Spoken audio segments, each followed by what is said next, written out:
What is going on, guys? We are back, and it feels so good. Have you missed us? We got a lot to talk about, guys. NFL, college sports, what else? WWE, NBA. We're going to try and get all of it. We are Sports Moves, two Moody's, one duty, sports. Let go.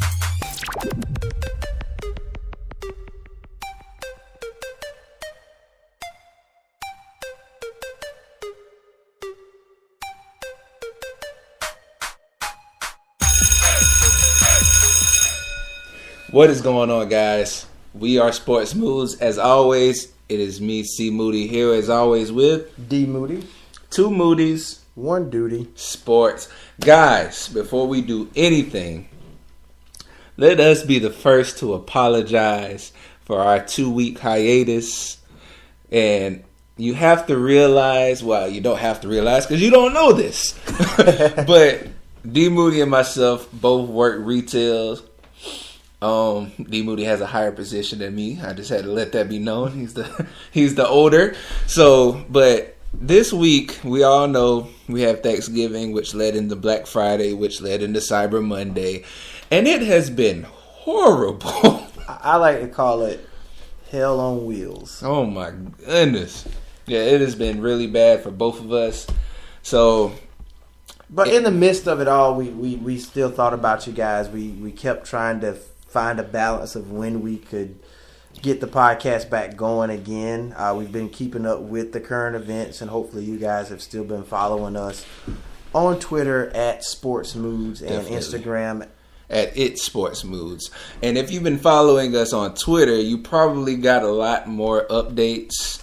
Like I said, for D. Moody, he is always on it with the Twitter and always posting, giving you the most as far update as he can, as close to the instant news, breaking news, I guess you would say.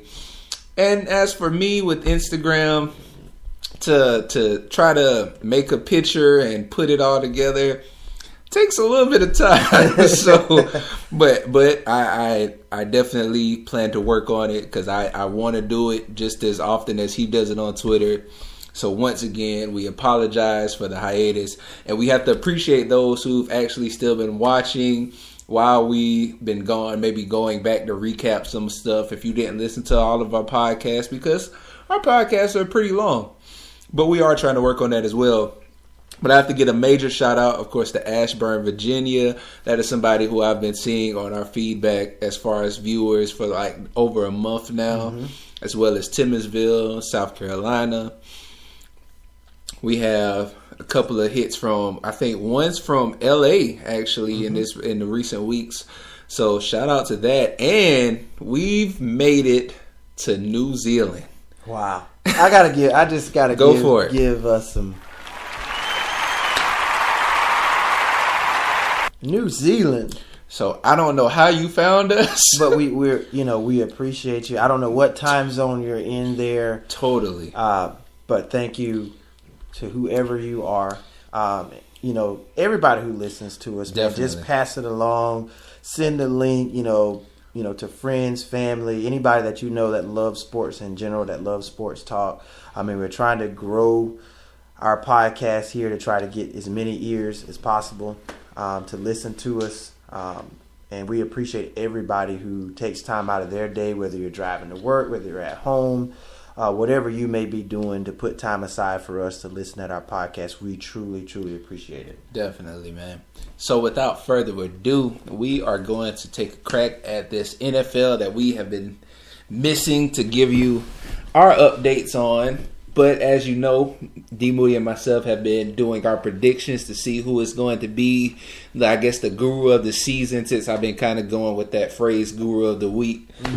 So as it stands with these past 2 weeks, now I had to leave the last time. Yep, but when we left, D Moody was in the league, and a lot's changed. A lot has changed. So, and I'm glad to say, within week 12, I accomplished one game ahead, 14-2, while he was at 13-3. And as of week 13, we are both currently at 11-4 because we have one game that is due for tonight, Monday Night Football. Pittsburgh Steelers going into Cincinnati to take on the Bengals. And as of right now, my record is 125-66, while D Moody's is 121-70. So 4 games behind. I lost the lead, man. I think 2 weeks ago I had a 1-game lead over you? Yep. And now you have... It was 90 before we left. Mm-hmm. Week 11, I want to say, or week 10. You were 90-56, while I was 89-57. Yeah, 1 game. And right. Week 11 is what made the barrier. Yeah, I think I went 7-7. You went 7 for 7. I went 11-3. And there's the 4 games right there. Exactly. Well, we still got a couple weeks. And, oh, yeah. You know, I thought it would be a runaway train, but it's like the train never came to the station. So it's a little bit delayed, but it's going to happen. Hey, you're right. They definitely still got, week 14, 15, and 16. So yep. Definitely. Anything can change, man. But let's get into these games, man. The first game we have is Washington versus Dallas, the Redskins and the Cowboys, which I always thought usually is a good game. I think they always set these games up for Thanksgiving, but it wasn't as good as I would think. Dallas Cowboys went away with it 38-14. Yeah, pretty much what I saw in that game, just not to go too deep into it, was just, Washington turned the ball over a lot in that game. I think they had 4 total turnovers in the game. I think 3 in the first half. And, I mean, when you turn the ball over 4 times in a game, the chances of you winning are slim to none. Just a few things I want to throw at you. This was Dallas's first win without Ezekiel Elliott. How about that? That's why I kind of gave them the loss for this one. I really thought that it would make the difference without him. Yep. And then the other thing that I want to say was that Kirk Cousins is now 0-4 in his career versus the Cowboys when Dak Prescott is the starting quarterback. Wow. So the last 2 years, just can't seem to get past the Cowboys. Yeah, they've been owning them, man. And a good shout out for Alfred Morris in Ezekiel Elliott's absence. He's racked up 127 yards and a touchdown, man. So good to see that they still have some kind of running game. We'll see how that fares in the weeks coming up. Because we did find out, too, over the last 2 weeks, Darren McFadden the team released him. And then he went into a retirement after his 10-year career. So he's hanging the cleats up for now as it stands for Darren McFadden. He's going to go play baseball. So next game, man, we got Minnesota Vikings versus the Atlanta Falcons. And to me, I mean, the Falcons kind of showed a bit of a better presence than they have recently, just because I feel like it's a low-scoring game. So defense, what I feel has been lacking in Atlanta, kind of showed up a little bit more, especially considering that the Minnesota Vikings went into this game 9-2. Yeah. So, Yeah, for me, this is 8 straight wins now for the Vikings. I mean, not quietly, but I mean, this is just every week you look up, Minnesota is just continuing to add more wins to their win count, and their defense pretty much held Atlanta without an offensive touchdown. That was the difference in the game. Although it was a close, low-scoring game, they were able to keep Atlanta out of the end zone. Right.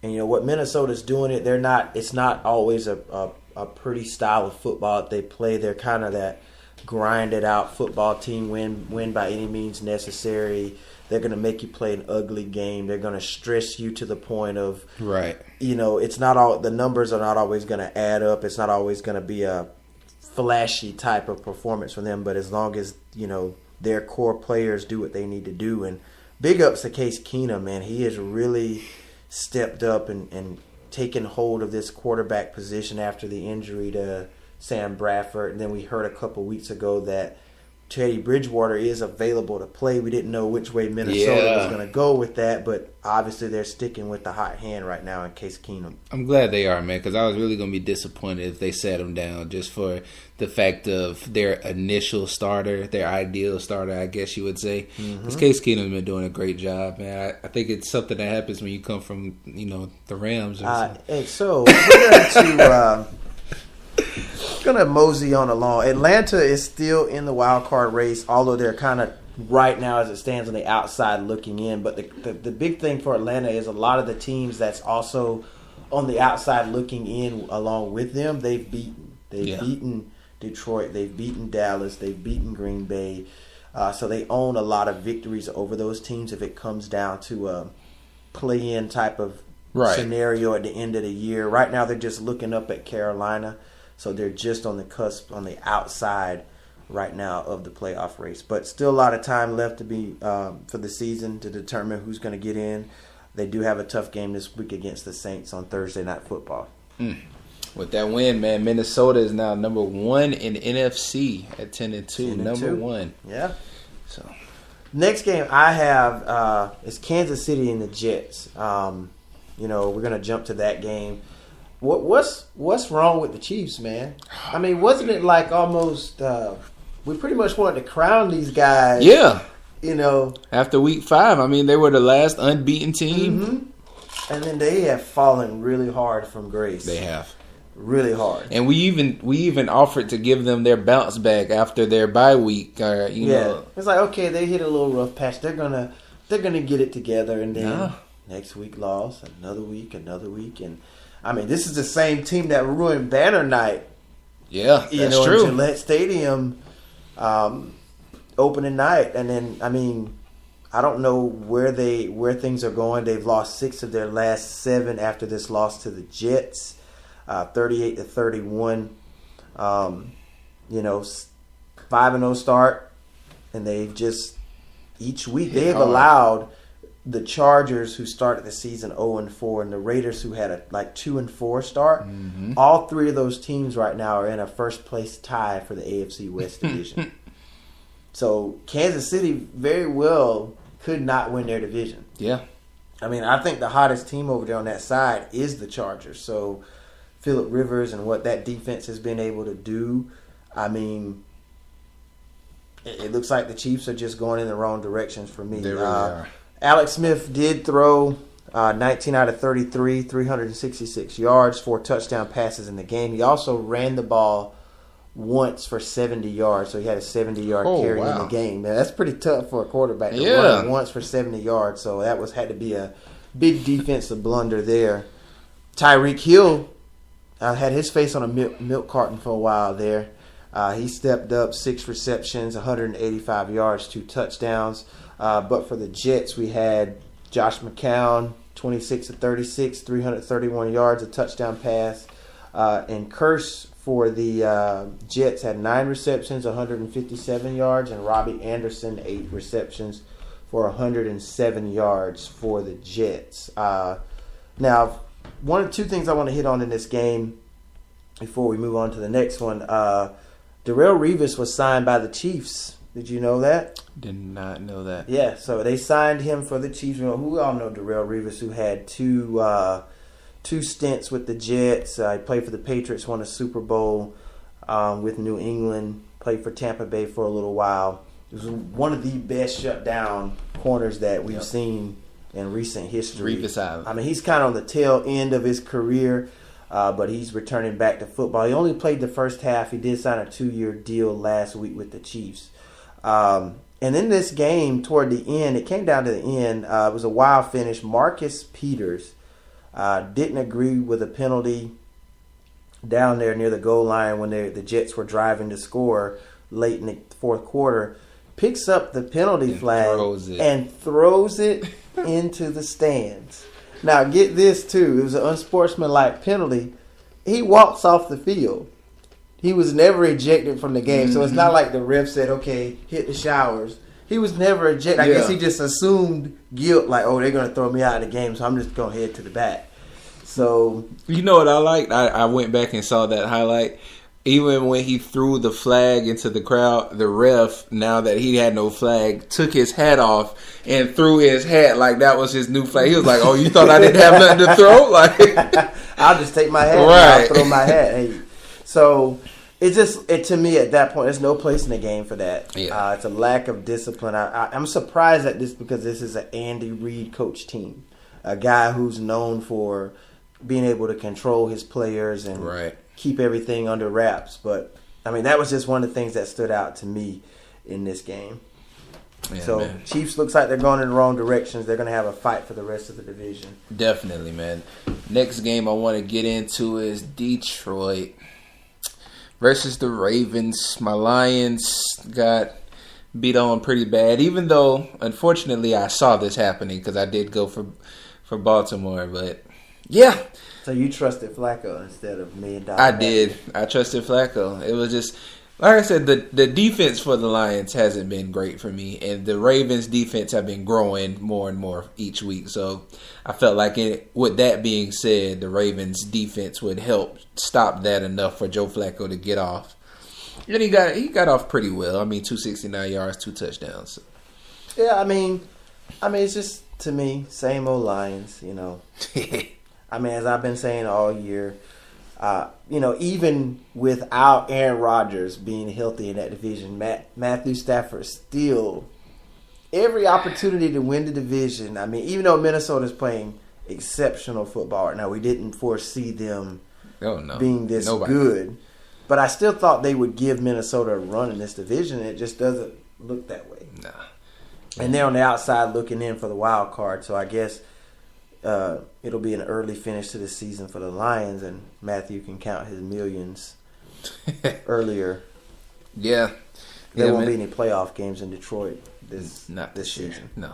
I don't think. 44-20 Baltimore Ravens. They are now in the, I think they've maintained it so far in the hunt, in the bubble. They're there. If it were to start today, they would be the last seed.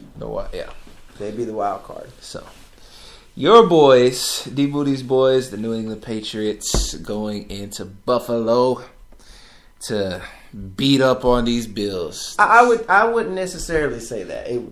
It really wasn't a great performance from us, even though the score made it look like it was a lopsided game, I would say. Yeah. Tom Brady failed to throw a touchdown pass in the game. He did throw an interception that was a very controversial ending after that interception. We'll get into that. Gostowski kicked 4 field goals in the game. And kickers, man. Yeah, the year of the kicker, man. Definitely. 2 Rex Burkhead rushing touchdowns in the game. Gronk did have a really good game. 9 receptions, 147 yards. On the Bills side, Tyrod Taylor, back in the lineup. We do remember a couple weeks ago that they sat him down to put in a backup that came into the game and threw 5 interceptions in his first start. So it's like the terrible decision there. So I see they learned from their mistake with that.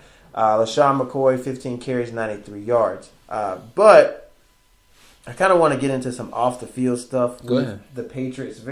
Some weird stuff happening with New England in this game. Obviously, 8 straight wins now for the Patriots, 10-2 right now. But if you notice at the end of the first quarter in this game, Tom Brady was coming off the field after they didn't get a first down. He's walking toward the sideline, and the offensive coordinator, Josh McDaniels, is kind of ridiculing him about missing a wide-open receiver. And Brady walks past them, and then all of a sudden he turns down. They get into a shouting match with each other to where Brady, proceeds to take off his helmet and continues to shout at Josh McDaniels. When Tom Brady was asked about it afterward, he said, "Hey, man, it's just football." I mean, 2 very passionate people. Yeah. But my thing is this. It's Tom Brady. He knows he missed a receiver. Like, he's not the greatest. That's what makes him the greatest. Yeah. Because he hones in on the mistakes that he makes to drive himself to be better. So I don't think you had to remind him, hey, you missed a receiver there. Hey, you had so-and-so wide open. Right. He knows that. I mean, he's a 5-time Super Bowl champion. Now, don't get me wrong, Josh McDaniels is a mastermind of an offensive coordinator, but I feel like Tom Brady's 40 years old. Yeah. It's not like he's a rookie quarterback where Right. you have to remind him of what he didn't do. That's a reach for McDaniels. I mean, greatness doesn't mean flawless, like you said. So, and like you said, if anybody knows he missed it, Tom Brady knows. And then my thing is, like, I saw them debating this morning. It's just like, why is he yelling? He's got to show the respect to his coach. But I mean, it's football. I mean, whether it's on the sideline, whether it's on the field, how many of these arguments or shouting matches that we don't get to see on televised TV that happens at practice or that happens in the locker room? So you have all these guys together. It's almost 50, 54 guys all together. They're together almost every single day for stretch of 5 to 6 months. You're going to have things like this happen. Yeah. I mean, like you said, man, it's various ways you can look at it because, like you said, Tom Brady's a 40-year-old man. You know, it's not like, you know, he really has to sit here and be like, yes, sir, to anybody on the field. Besides his accolades, just by his age alone. And then, you know, but then on the other side, you know, people look at it as the fact of just how the pyramid of leadership or, you know, going from players to coaches or to higher ups and GM, all that. So I guess, you know, some people wanted to stay in that format. But like I said, these are all men. And football is a passionate sport. Yeah. You know, sometimes you react in that moment. And then afterward, like 30, 40 minutes later, we good again. We right. Cool. And nobody knows. Like, they probably was no hard feelings between the two. You know, just like how brothers fight. You know? Yep. Same thing there. So I thought that was kind of a thing. We saw this a couple of years back in Washington back in 2011 when Bill O'Brien, who's the coach of the Texans now, had a same familiar situation with Tom Brady after he threw an interception, ridiculed Brady when he came back to the sideline, and they got into a little shouting match. But they didn't get they got pretty extreme. You know, McDaniels and Brady was just yah, and it was over. But they actually had to restrain Bill O'Brien from Tom Brady because he looked like he wanted to go at Brady like, hey, you know. But, I mean, it happens. I mean, I'm pretty sure it does. But another thing I want to hit on real quick with this game, Rob Gronkowski in this unsportsmanlike Bush League type play. I'm very disappointed in Gronk. I'm a big fan of Gronk. You know, I like Gronk. He's very fun. He's energetic. Yeah. You know, but I lost a little bit of respect for him after his actions. I did because there's no place in football for that. Even if you go back to what we saw a couple of weeks ago with Aqib Talib and Crabtree, I mean, and then the thing with AJ Green earlier. That's true. You know, they need to get more strict with this. But Gronk afterward felt like he was being held on the play by Tre'Davious White for the Bills, and after the play, Tre'Davious White makes the interception, and he just proceeds to come barreling in on top of him while he's already on the ground. And Gronk's a big dude to come falling in on top of somebody like that. And it was kind of more of like a Randy Savage elbow drop or shoulder drop, whatever you want to call it. So I really thought that was at that point, even if you're being held, I really feel like it's more of you're a sore loser at that point. That's true. Put the play behind you. You're already up in the game. So you're pretty much going to win. I mean, I know you're passionate. You want to make the play and you want the refs to be able to call it down the middle. But there are going to be calls that they miss, but you still can't allow yourself to do that after the whistle. I say go ahead and put up your helmet. Somebody go get Gronkowski a WWE contract. Let's go. Let's go, Gronk. You're ready now. That's the attitude era that we needed to see in you. We need Triple H. You know who your next. It reminded me. You know what it reminded me of? Blitz 2000. Remember those games? Oh yeah. Where you could do stuff after the play and hit the receiver. You can jump and everything on him. Like. I mean, but I just wouldn't expect that from Gronk. He apologized for it, but now that Tre'Davious White right now is in concussion protocol because of it. Oh wow! So you could very well miss time from the field because of a play that you thought didn't go your way, and you get upset and you proceed to attack him after the play is over. Yeah, man. He wasn't ejected, no flag on the play. And I'm a big Patriots fan, as you guys know, but I just really don't agree with what Gronk did, and I think he should be suspended. Yeah, I was about to say that I saw earlier today that they say that he's going to possibly be suspended for one game for that. And like you said, because they didn't do anything to discipline him during the game. But then people make the debate of, well, AJ Green did far worse, and he was, they were actually going to blows. I mean, but did anybody get in the concussion protocol, though? Right. But I guess that's where you got to have that balance of, right. Which you can't really do a thing of what's more egregious. Okay, like the whole thing with Crabtree and them, they got suspended 2 games for that, and AJ Green and dude from Jacksonville got nothing. Yeah. We saw the thing with Tampa Bay a few weeks back as well. Nothing happened there. Right. So where's the balance of what warrants a suspension and what who doesn't? Gets what? Yeah. But, I mean, that's just kind of some of the things I wanted to hit on that game. The Patriots have won 8 straight, 10-2. Right now, currently the top seed in the AFC, but we still have Pittsburgh left to play tonight to determine if they're going to win to stay at number 1 in the AFC. Who do you got next, C. Moody? Next, man, I have San Francisco 49ers trying to get some wins back in their column, man. They're in a close game, taking out Chicago Bears 15-14 with a late game field goal by Robbie Gould. You're just gonna not acknowledge the fact that my boy Jimmy Garoppolo played in this game. He started. Yeah, that guy. You just Case Keenum, the Rams, but you're not even gonna mention Jimmy G. Oh, Jimmy Garoppolo. If you don't know who he was a backup for the Patriots and actually had. And he's a what? He's a 2-time what? 2-time Super Bowl? There you go. Yeah, he's on the 49ers now. This is his first time starting, I think, actually. Mm-hmm. So in his first game starting, he managed to hold out for a win with his team. Went for almost 300 yards, even though he had 1 interception and no touchdowns.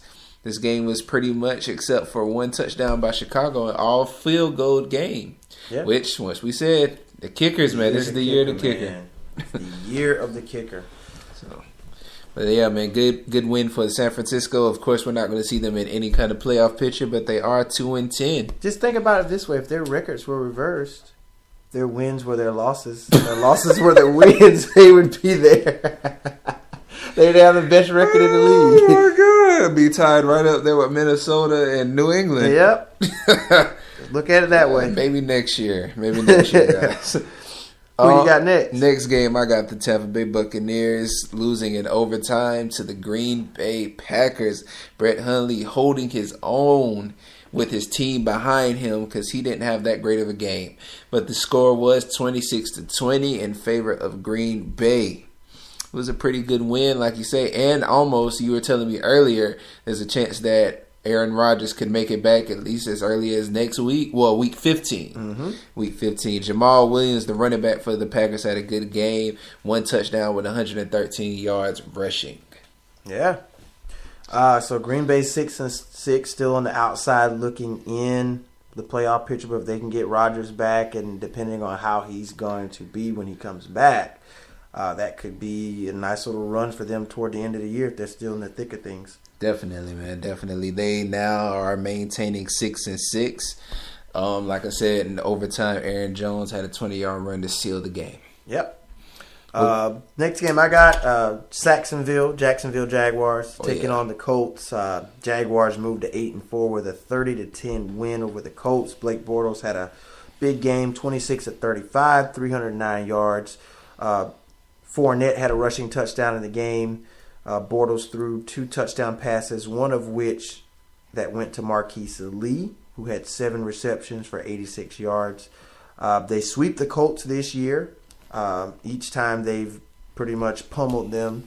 Jacoby Brissett, 21 out of 36, 174 yards. Did throw a touchdown, did throw 2 picks. Frank Gore had 61 yards rushing. T.Y. Hilton had 3 receptions, 51 yards, and a touchdown in the game. Jaguars right now tied with Tennessee with the lead in the AFC South division, but a big win for the Jaguars after losing last week to Arizona. Yeah, definitely, man. Like you said, they're still right there in the playoff picture. Yeah, they're right there in the thick of things. They're either going to be the wild card or they're going to have the AFC South title. So we'll see how it plays out in the next month of the season to determine how it's going to go. All right, man. Who you got next? Right quick, Denver was on the road taking on Miami. We do know Miami's been – both of these teams are on a long losing streak. We got the Dolphins winning this one 35-9. 8 straight losses now for Denver after a 3-1 start. And we got Miami, who ends a 5-game losing streak. Jay Cutler and Adam Gase. We know Adam Gase, the head coach of the Dolphins, former offensive coordinator in Chicago. Cutler, former quarterback in Chicago. They kind of get revenge against their old franchise. Cutler went 18 out of 31, 235 yards through the air, 2 touchdowns, did throw 2 interceptions. Kenyon Drake, 23 carries, 120 yards rushing, and a touchdown. Kenny Stills with a nice game, 5 receptions, 98 yards, and a touchdown. Rough day at the office for Trevor Siemian, 19 out of 41, 200 yards passing, 3 interceptions in the game to no touchdowns. C.J. Anderson, 15 carries, 67 yards, 4 receptions for 43 yards. So the Broncos definitely played a really good first month of the season, but ever since then, it's just been downhill for them as well. Yeah, man. Unfortunate to see, man. Both teams have no real stretch for the playoffs, man. But like you said, Miami actually breaks a 5-game losing streak, so maybe they can start really trying to rebuild towards the end of the season. Yep. Next game I'm going into is Houston Texans versus the Tennessee Titans. Titans took this game 24-13. Marcus Mariota had a really pretty good game, 150 yards, passing with 1 touchdown. Derrick Henry, I had to remember his name, 11 carries, 109 yards, and a touchdown. And the Tennessee Titans are now, number 3 in the AFC right now with this win over Houston. It's really unfortunate for Houston, looking like they were going to have a pretty good season until they had that ACL tear by Deshaun Watson during practice of all things. And that kind of messed them up for the whole season, man. And they lost J.J. Watt earlier. Yeah, they lost J.J. Watt beginning preseason, I think, actually. Or first game. First a couple of games. I'm not sure exactly which game. But okay. But Tennessee's on a roll, man. They've won 6 of the last 7 games. Looking to try to win the division. They pretty much, Jacksonville and Tennessee will battle it out to see who's going to get that AFC South title. Right. Next game I have, LA Chargers, man. Talk about rough start to the season and to where they are now. 0-4 start. Now they are 6-6 on the season. They beat the winless Cleveland Browns. Now we do remember Cleveland's only win last year came against the then San Diego Chargers, but now the LA Chargers wasn't going to have that back-to-back years in a row. You're not going to get your first and only win versus us this time. 19-10. Right now the Chargers are in a 3-way tie for first place in the AFC West with Kansas City and Oakland. Phillip Rivers had a great day, 31 out of 43, 344 yards. Passing, did have a touchdown pass in the game. Melvin Gordon, 77 yards on the ground. Keenan Allen had 10 receptions for 105 yards and a touchdown. For the Browns, Deshaun Kaiser went 15 out of 32, 215 yards, a touch, and a pick. Also ran the ball 5 times for 46 yards. And we saw the return of Josh Gordon. For the first time since 2014, we've seen him. So he's missed almost 2 full seasons of football due to the ban with the illegal substance and drugs.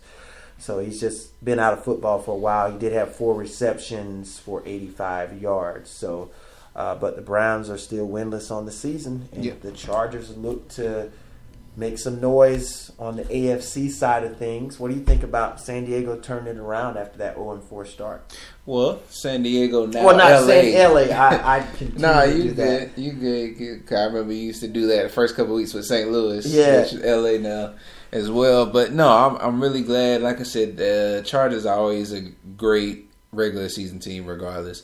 So for me, this is good to see. But to me, it's not going to mean anything until we see not only first if they could get into that bubble to get at least into the wild card, but if they can actually fare in the playoffs. Yeah, if they win their division, man, that could give them momentum, because we see how the Chiefs are just, they're just unraveling right now before our eyes. So I think I'm going with the Chargers to take this division, man. Yeah, if the way the Chiefs are looking, I wouldn't be surprised, actually. I think the Chargers could give potentially some tough games to anybody. We saw them play New England tough earlier this year. Phillip Rivers is that fiery type of quarterback who just grinds it out and fights to the end. So we'll see how it goes for L.A. Yeah, LA stretch. I almost said it again. The next game I got, man, is the Carolina Panthers, man. Losing to the New Orleans Saints, 31-21. New Orleans bouncing back after a devastating loss to my Los Angeles Rams the week prior. So, the Saints are now 9-3. Of course, they are leading their division. Number 4 in the NFC altogether. Drew Brees had a pretty good game, 269 yards and a touchdown. Mark Ingram almost ran for 100 yards, got a touchdown as well. The Alvin Kamara guy. Oh, man. Isn't he something special? This man right here, man. Alvin Kamara has been surprised. And the beautiful thing I like about it, what I've seen in highlights or whatever as they're showing on SportsCenter, is that Mark Ingram and Kamara, they're like brothers. It's like they're their 1-2 combination. They even go as far as to do their interviews now together. It reminds me a lot of how Wade and LeBron used to do their interviews together. So I really like that about them. I'm glad that they have that. Yeah, they're happy for each other's success. Exactly. And a lot of times when you're trying to be the number one guy, you want all the reps or all the carries, and you kind of trying to outdo the other guy. But they're just trying to do it as a unit. Right. Alvin Kamara did pull out 60 yards and 2 touchdowns as well.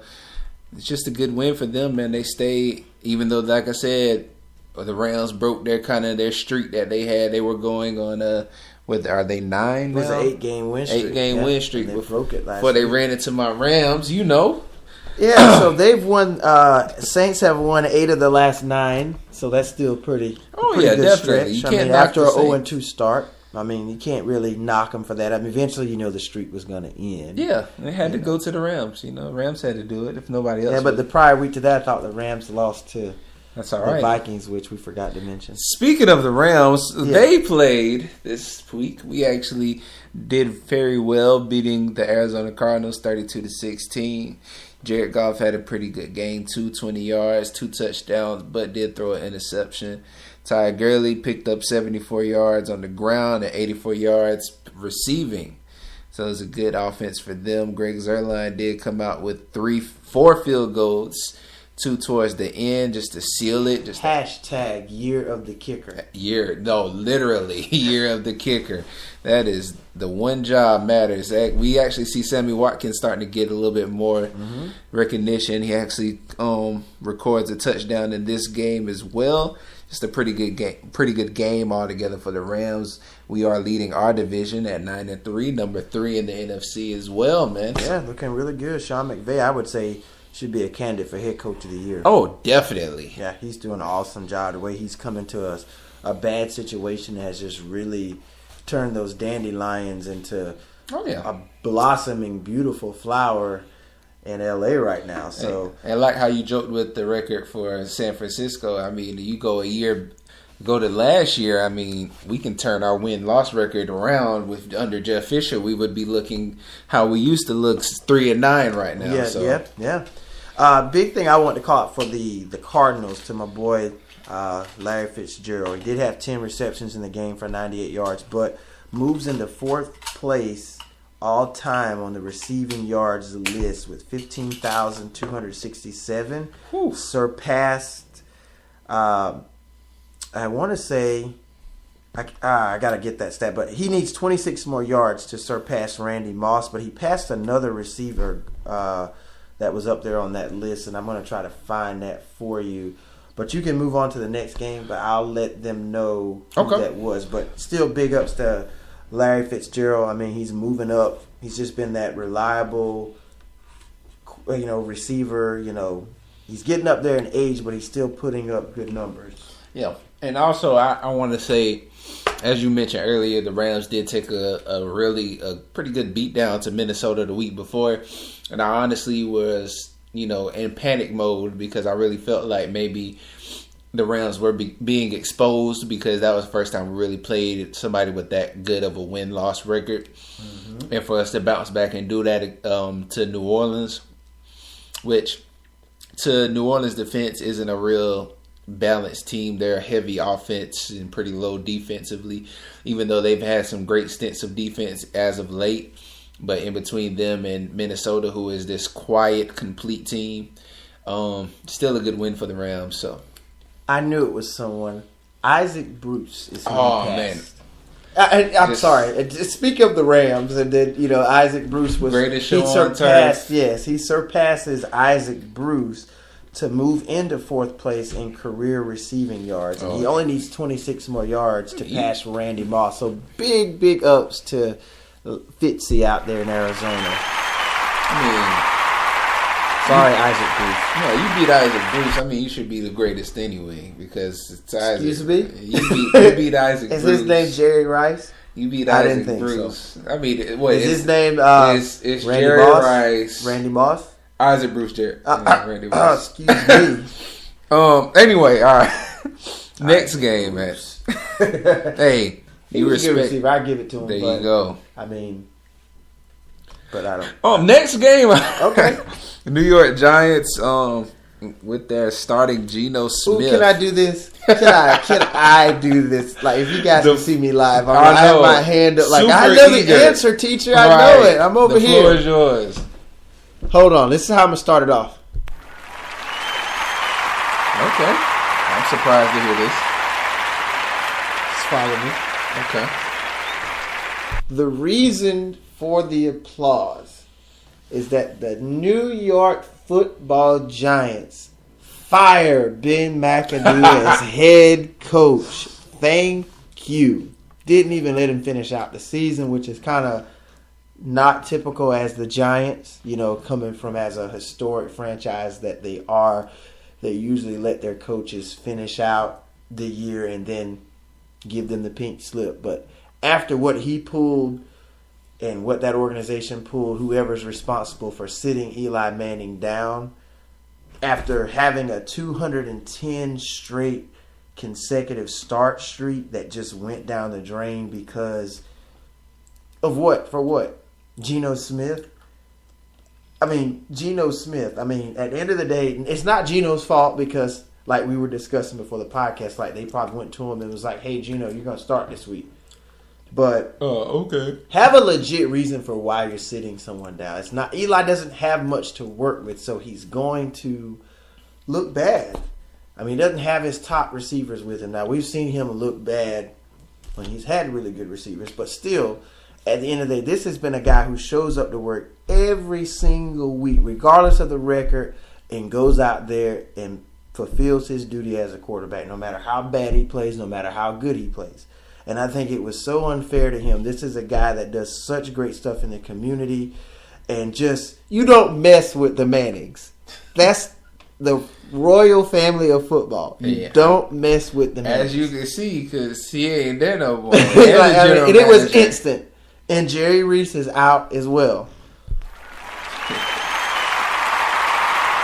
Now, with Jerry Reese being an African-American GM, I by us both being African-American, I love to see African-Americans in not a position of power, but doing really good things within a high esteemed position. There you go.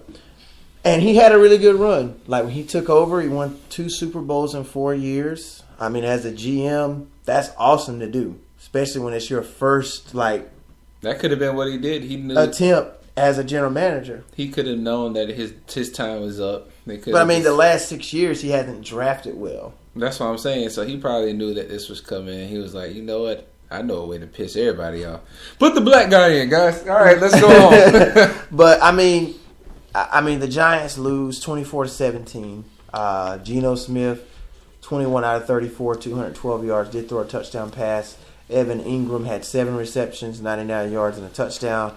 Derek Carr, 22 out of 36, 287. And I know you was glad to see Beast Mode get back into things. What'd you think about that? Oh, man, definitely a great thing to see, man. Getting 100 yards rushing, 51-yard touchdown run. Man, come on, dog. Thank you. Welcome back. It's still there. Right. Welcome back, Marshawn. I don't know where you've been, but me and actually one of my coworkers talking about it. It's like, Marshawn just does it when he wants to do it, It's like, okay, I think I'll do it. Right. I think I'm ready this week. And given the fact that they win without Crabtree, who we know was suspended after the brawl with... Yeah. Well, it wasn't quite a brawl. Did you get to see it? I didn't get to see it. No punches landed. It was just like they're just literally last week they were just throwing punches at because he snatches the chain again. Oh my! Like gosh. if he snatched your chain the first time, right? Wouldn't it make sense not to wear it out there again? To let him do it to you again on national TV? No, you got to let people know you ain't no punk. So now it's he should have did like Friday. I would put my chain under here. Nah, he had to show. He was like, he had to do like what's his name on Friday? Put his chain. My mama bought me that. Right.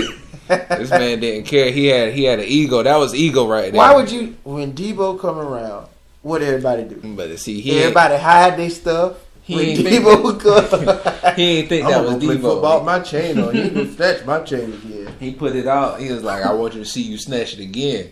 That was that. Hey, what happened? Yeah, he snatched it again. And then what happened? Yeah, they had to go at it. But anyway, Raiders win. I'm glad McAdoo is out of New York. We don't have to see this slick back hair and these sunglasses or whatever he calls himself wearing on the sideline. Jerry Reese is out as well, so some big changes happening in the New York Giants organization. They're saying they don't even know if Eli will be back. Is he's going to try to, test, the waters and go elsewhere?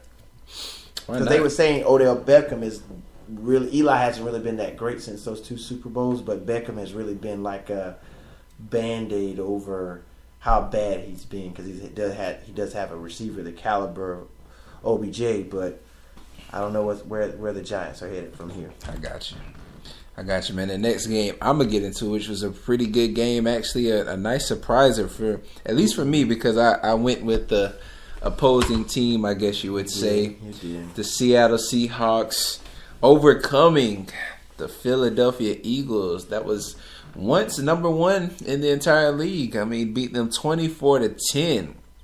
Russell Wilson, man, just has been playing some phenomenal football. It doesn't look real. Yeah, it just looks he like makes it look like a game. He's just like, I'm just gonna.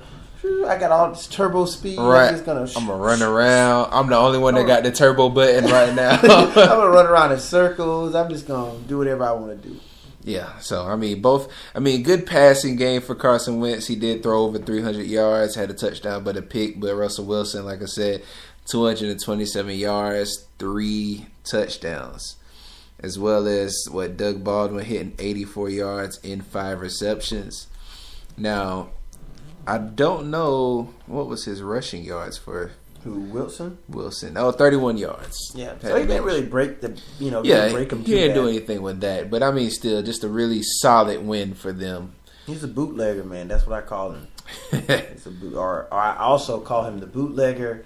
And I'll call Russell Wilson sometimes Mr. Elusive. And shout out to their defense. Yeah, Mr. Elusive. They did force a fumble and an interception. Ooh. So, despite all the injuries and what all Seattle's been through just this year, to maintain, they're right there. Like I said, they are always this team that kind of starts out slow, but then as the season progresses, they begin to try to put it together.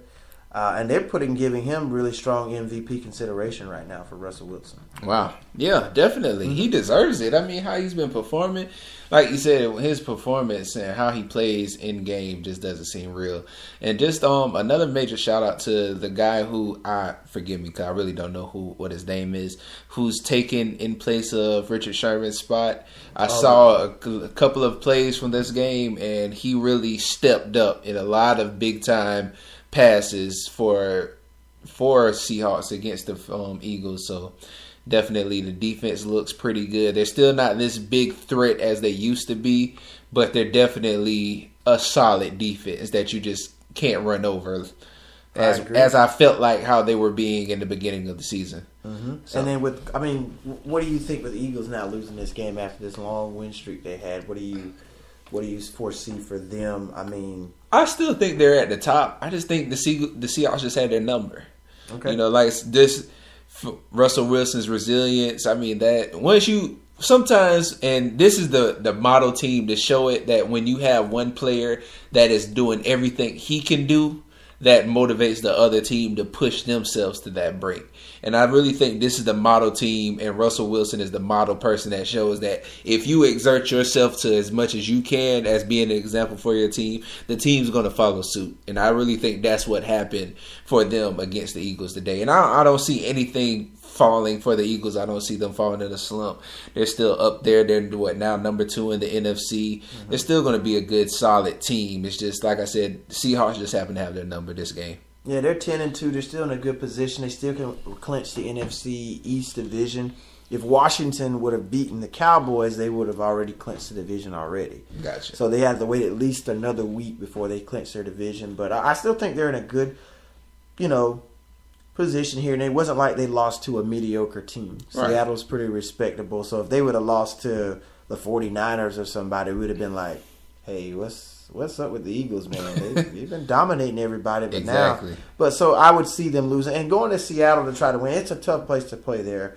So I mean, if we potentially see this matchup again, more than likely Seattle will have to go to Philly, because they should have home field or at least a couple games at home in the playoffs. And even in that situation, I feel like that home field advantage for Philly might be enough to overcome Russell. It could be, but like I said, this matchup is something that is pretty much up in the air for me. Yeah, but it was, a good win for Seattle. Yeah. They do have a tough game coming up this week as they go into Jacksonville. So I would like to see how Russ does against Saxonville. Definitely. The league leaders in sacks, and see if they can kind of catch Mr. Elusive. We do know that the Steelers and Bengals Monday Night Football tonight from Cincy. It's going on right now. Currently, it is still 0-0. Just getting a few minutes in, 11 minutes left in the first quarter. Bengals do have the ball currently, but like I said, it's still zeros. Still zeros. So now it's time to get to that portion of the podcast of the NFL segment where we do our top 5. D. Moody, myself, I'm just going to give you his top 5. Go for it. Well, why did I say his in third person? Hey, that's I'm all talking right. about myself. It's confidence. I guess. Can you do my number 5? The New Orleans Saints at 9-3. Now I do know they lost to the Rams a couple weeks ago, but they were able to rectify that. They followed it up with a nice win versus Carolina. They swept the Panthers this year. I love what Alvin Kamara and Ingram they're doing. This running back tandem they have going. So they're a really complete football team. They can throw it, they can run it. Yeah. They play really good defense. They got a good. Well, I would say great coach in Sean Payton. Super Bowl winning coach Drew Brees is still playing beyond his years. So they're at number 5 for me. Number 4, Los Angeles Rams. Okay. Man. What more can I say about the job that Mr. Sean McVay has done? I would definitely, if I had a vote and it counted, he would be the head coach of the year. Just whatever he inherited there. Not saying he inherited a bad situation. It was just the prior person who was in office there just could not get anything out of the talent that he had. Nah. Jared Goff looks like a completely, totally different quarterback. This team is full of energy. Todd Gurley, I like what he's doing. I like the receiving core. They're able to put points up on the board. They're playing really disciplined football. I like what the Rams have going on right now. Definitely. So they're at number 4 for me. I like that. And you notice I got through that without saying any poking fun at them. I appreciate it. Number 3. The Purple People Eaters. The Purple People Eaters. Minnesota Vikings. 10-2. Right now, currently number 1 in the NFC. And a lot of people say, well, why would you have them lower ranked below Philly? But I'm going to have them at 3. I like what they're doing as well, given the fact of everything that's happened this season for them with Sam Bradford and the whole Bridgewater situation. Case Keenum has played above my expectations. I did not expect this type of performance from him this year, the way he's leading this team. I love the style of defense that Minnesota plays. But I just feel like even though Minnesota's having a great season, but just for the sake of history, whichever franchise's city hosts the Super Bowl, they never make it to the Super Bowl. And the Super Bowl's in Minnesota this year. Yeah, so they're not. So it's just like we're doing all this great stuff, but I'm not saying it can never happen. Yeah, they can break it. They can break it, but I don't see it happening. I don't think the odds makers will allow that to happen. Not from Minnesota. Yeah, and they're 10-2. It's a great season. They're in a new stadium. The first year of this new stadium that they have is going to host the Super Bowl this year. That'd be a beautiful thing, man. And it's like, but you're hosting the Super Bowl, so you're not going. I love what they're doing. I think they go to playoffs. They may even win a playoff game. They may get the NFC Championship at home and may make the threat of, hey, this happened for the first time in history. The team that hosts the Super Bowl going to make the Super Bowl. That'd be a home game for them pretty much. Yeah. And they try to make Super Bowls in neutral sites, but overall, just based their body of work for the season, I think that I'm giving them more respect than I have in past weeks, so I got them at number 3. I got you. Number 2, Steel Curtain, Pittsburgh Steelers. Wow. At 10-2. Okay. I mean, it hasn't always been pretty this year for them. They've been up and down, but they continue to do what matters most, and that's win, despite the situation. I love what they're doing. Big Ben is stepping up, playing better football. Antonio Brown is still a freak of nature. Juju Schuster has had put together some really good performances over the last few weeks for them. We see Martavius Bryant getting back into the fold of things after he had his little situation there where he wanted out. But he's still in and producing for them. They have the game tonight versus Cincinnati. So I got Pittsburgh at 10-2. The experience there, I think on that side, it's probably going to be between them and New England to decide who's going to represent the AFC in the Super Bowl. And they play in a week from now, so that's going to just help us get to really see these two teams on the field together to really see what it's going to look like when New England and Pittsburgh plays each other. But I got them at 2 right now. Okay. And number 1,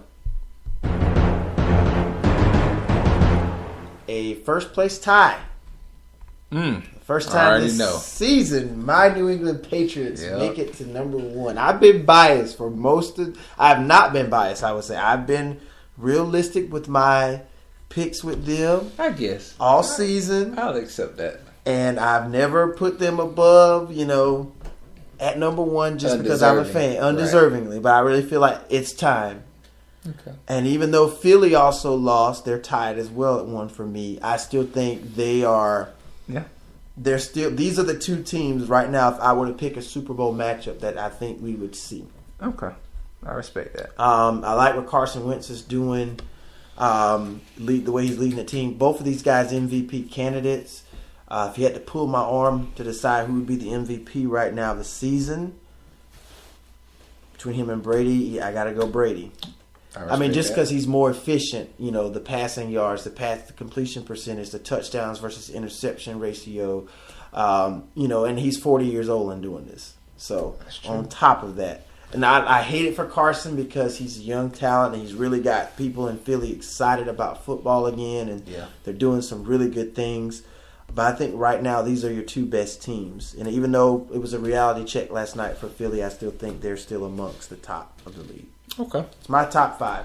All right. I respect that. Now, as far as going into my top 5, I think you've said most of the reasons for a lot of it. So you're going to find out mine is pretty much the same.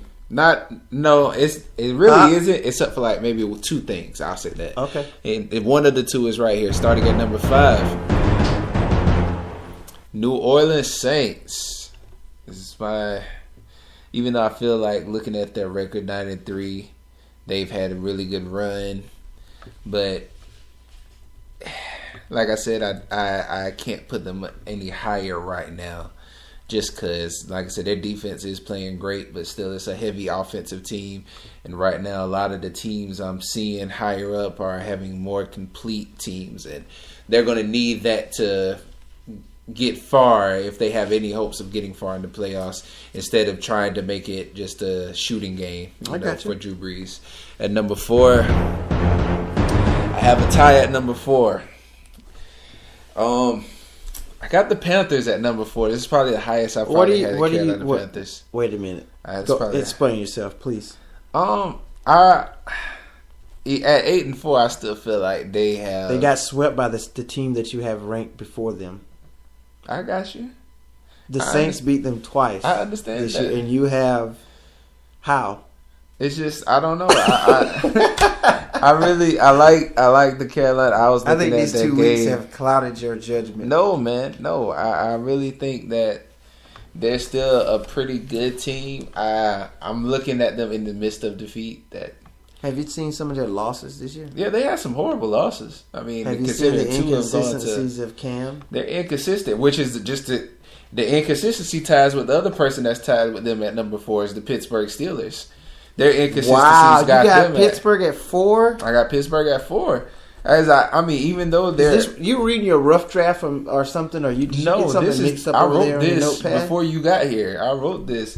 They are not. I know Pittsburgh is 9-2, but once again, their inconsistencies are the same thing I see in Carolina.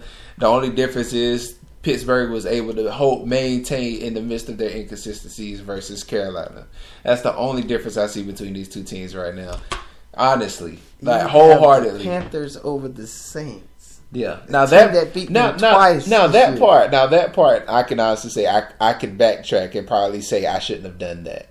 I'll admit that part, but still, this is why. This is two teams that I feel are good teams, but they're both equally inconsistent. I get they're dangerous because they have a lot of talent. Exactly, but I don't. You wouldn't put them at number 4. I wouldn't put Carolina in there at all. That's right. Hey, that's all right. Cam is he's got to be more consistent for me. Well, then this next pick, this next tie is going to make even less sense for you. So number 3. My only other tie. I think after this one, this is a top 5. Did you not put 2 at the number 1 position? I didn't do 2 ties. But that's at number 1. You tied number 1. It doesn't matter. Yes, it does. You know what number 1 means? 10. This is number 1. Like number 1 means do a top 10. I have number 1. I have number 1. I don't have a tie for number 1. So let me have my ties at 4 and 3. 2 weeks off, and you just you're losing it, man. No, I'm not. My tie is Minnesota Vikings. Okay, Minnesota, which is the surprise 10-2 team, best team in the NFC right now, and my LA Rams. So we got within the first 3 picks, we got 1, 2, 3, 4, 5 teams already within the first 3. Hey, at least I didn't pick 2 teams at number 1. Sometimes there can be you can justify a tie at number 1, but not at 4 and 3. Okay, if I had to take off, I would take off the number 4 and take off Panthers at number 4. If you want to do that, all right. I'll take out the Panthers. Bye Panthers. They don't deserve to. Sorry, Carolina. I'm sorry. All right, so at number 2. Your New England Patriots. No. Your New England Patriots are at number 2 right now. You got them at number 2. I got them at number 2. And why is that, C. Moody? I just don't feel like if it was coming down to it right now, and the number 2 team and my number 1 team were to play, I feel like the number 1 team would pull it out. With that being said, my number 1 team is Philadelphia Eagles. And I'm not any knocks to New England Patriots, not with no knocks to Bill Belichick, Tom Brady. Just I feel like through this entire season, Eagles have been the most consistent. Even in their worst performances, they've looked more together. And not saying that the Patriots have had any real bad performances, but I feel like the Eagles are just really a little bit more put together than them right now. So that's why I got Eagles at number 1. And see, now I just got 1 tie. One time. Took the Panthers out. I just Rams and Vikings. I did not understand that. When you say Carolina, I was like, what? But the Saints... I will say this beat now. them twice. I will say this. I think when I put Carolina, I thought that they beat the New Orleans when I was writing this. Oh, you thought they beat them? Yeah. I did. That's what started that whole streak, because when the Saints were 0-2, that was their first win of the season was against Carolina. And that's when they went on that little... My bad. You're good, man. I understand. It's 2 weeks, so I get it. Right quick, guys, we'll give you guys a preview of what the AFC and NFC playoff pictures look like. Right now, in the AFC, number 6 seed, if it were to start today, would be the Baltimore Ravens at 7-5. Number 5 would be Jacksonville at 8-4. They would be your 2 wild card teams. Your division leaders, the AFC West, even though they're in a 3-way tie for first place, Kansas City 6-6 would make it by virtue of wins over the other 2 teams. Number 3 would be Tennessee at 8-4, leading the AFC South. Number 2 would be Pittsburgh right now in the game right now. So they're 9-2 as it stands. If they win tonight, they would swap places with the Patriots for, the 1 seed. And as of right now, New England is 1 at 10-2, leading the AFC East. As we always know, the first 2 seeds get the first round bye. They don't play the first week of the playoffs. In the hunt right now in the AFC, Buffalo at 6-6, Chargers at 6-6, Oakland at 6-6, and then Cincinnati at 5-6. You want me to get NFC? Yeah, you can hit NFC for me. For the NFC, man, the standings are looking at the 6th seed. You got Carolina Panthers currently at 8-4.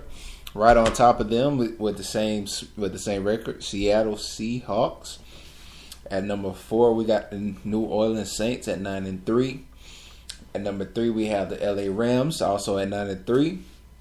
At number 2, Philadelphia Eagles at 10-2. And number 1 is the Minnesota Vikings at 10-2. Right on the outside looking in, we got Atlanta at 7-5, followed by Matthew Stafford and the Detroit Lions. Just looking right now from afar at 6-6, and also, as we said earlier, Green Bay Packers with a possibility of a returning Aaron Rodgers could make a difference, considering how effective Atlanta and Detroit can be in the next coming weeks, as well as Seattle and Carolina. Mm-hmm. So that's what your playoff pictures look like. So we're going to wrap up this segment of the NFL. Right now, we'll keep you posted on what's going on Monday Night Football between the Steelers and the Bengals. We'll give you our week. This will be week 14. Week 14. Week 14 picks coming up later in the podcast to determine who we think will win the upcoming matchups for this week. So right now we're going to take a quick break. When we come back, it is now time to let you guys know who will be playing in the college football playoffs, the 4 teams that made it, who got left out, and why. And then we're going to also give you a preview of the upcoming bowl games for the bowl season, and also some head coaching changes in college football. Stay tuned. You're listening to Sports Moods, 2 Moody's, 1 Duty. Sports. We'll be right back.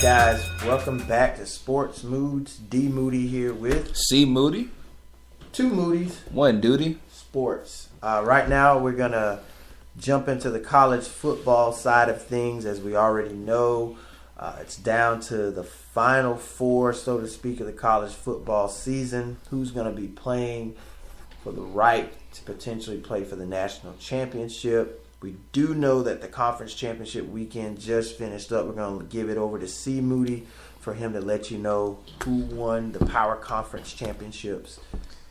So, as far as college football this past week, like you said, the championship games, Winning all our victorious teams, we have number 3 Oklahoma destroying my imaginary fan team, the number 11 TCU Horned Frogs, 41-17 to be the Big 12 champions. Also, we have at number 10 USC beating number 12 Stanford 31-28, and that was for the Pac-12 championship. The number 14 UCF taking number 20 Memphis 62-55 in double overtime. Basketball game. I'm telling you, that's a basketball score for real. The American Athletic Conference goes to UCF. They are the champions. I'm going to skip that one. I'm going to let that be the big closer for me. Boise State, unranked, beats the number 25 ranked Fresno State 17-14 to win the Mountain West Football Championship game. Presented by Hampton by Hilton. Since that's what all it says. It's like I'm going to say it how they said it. Number 1, Clemson destroyed the U. Miami, number 7. 38-3, becoming the Dr. Pepper ACC champions. Can I ask a question? Yeah. What happened to the turnover chain, man? Somebody pawned it the week. They must have pawned it the week of the game because it wasn't there. Yeah. Clemson just destroyed them. And also, I don't know if you saw it, but they showed a clip of Clemson in their locker room with the turnover chain. And actually took, like, I don't know if it was like pliers or scissors or like, no. And they popped the chain. They cut it in half. Ooh, yep. That's so disrespectful. Disrespectful, man. Wow. Man, number 8 Ohio State beats number 4 Wisconsin 27-21 to be the Big Ten champions. And Georgia, number 6, beats number 2 Auburn 28-7 to be the SEC champions. And a lot of those games you just called out, man, were rematches from earlier games in the season, like Georgia and Auburn. Exactly. We saw Auburn beat Georgia when they were number 1. TCU and Oklahoma was a rematch, although Oklahoma beats TCU once again to win the Big 12, and then everybody was so amped for this Clemson-Miami matchup that just did not live up to the hype. Clemson just destroyed them. You know, it was like after they scored like on their first 3 possessions of the game, and they just ran away with it and never looked back.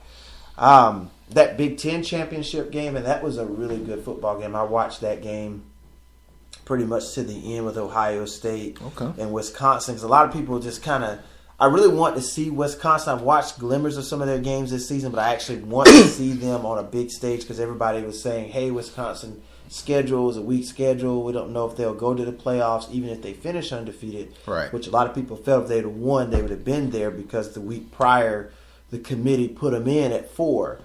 And they played Ohio State tough. I mean, they took the ball away from J.T. Barrett a couple of times in that game. J.T. Barrett did some really good things, but then he did some not so good things too with turning the ball over, and it came down to the end. They had a weird portion of this game where the field came apart, the AstroTurf came up, and they had a delay, like a 10-15 minute delay where they had to kind of fix the field because the field was kind of ripping up. They had to put a lot of the beads and stuff back into place to get it going, so that was a weird sequence there. Sounds weird. But it came down to the end, and Ohio State was able to win it by clinching it with an interception at the end of the game. Wisconsin played them tough. They really did. It's unfortunate for Wisconsin 12-1 to be left out.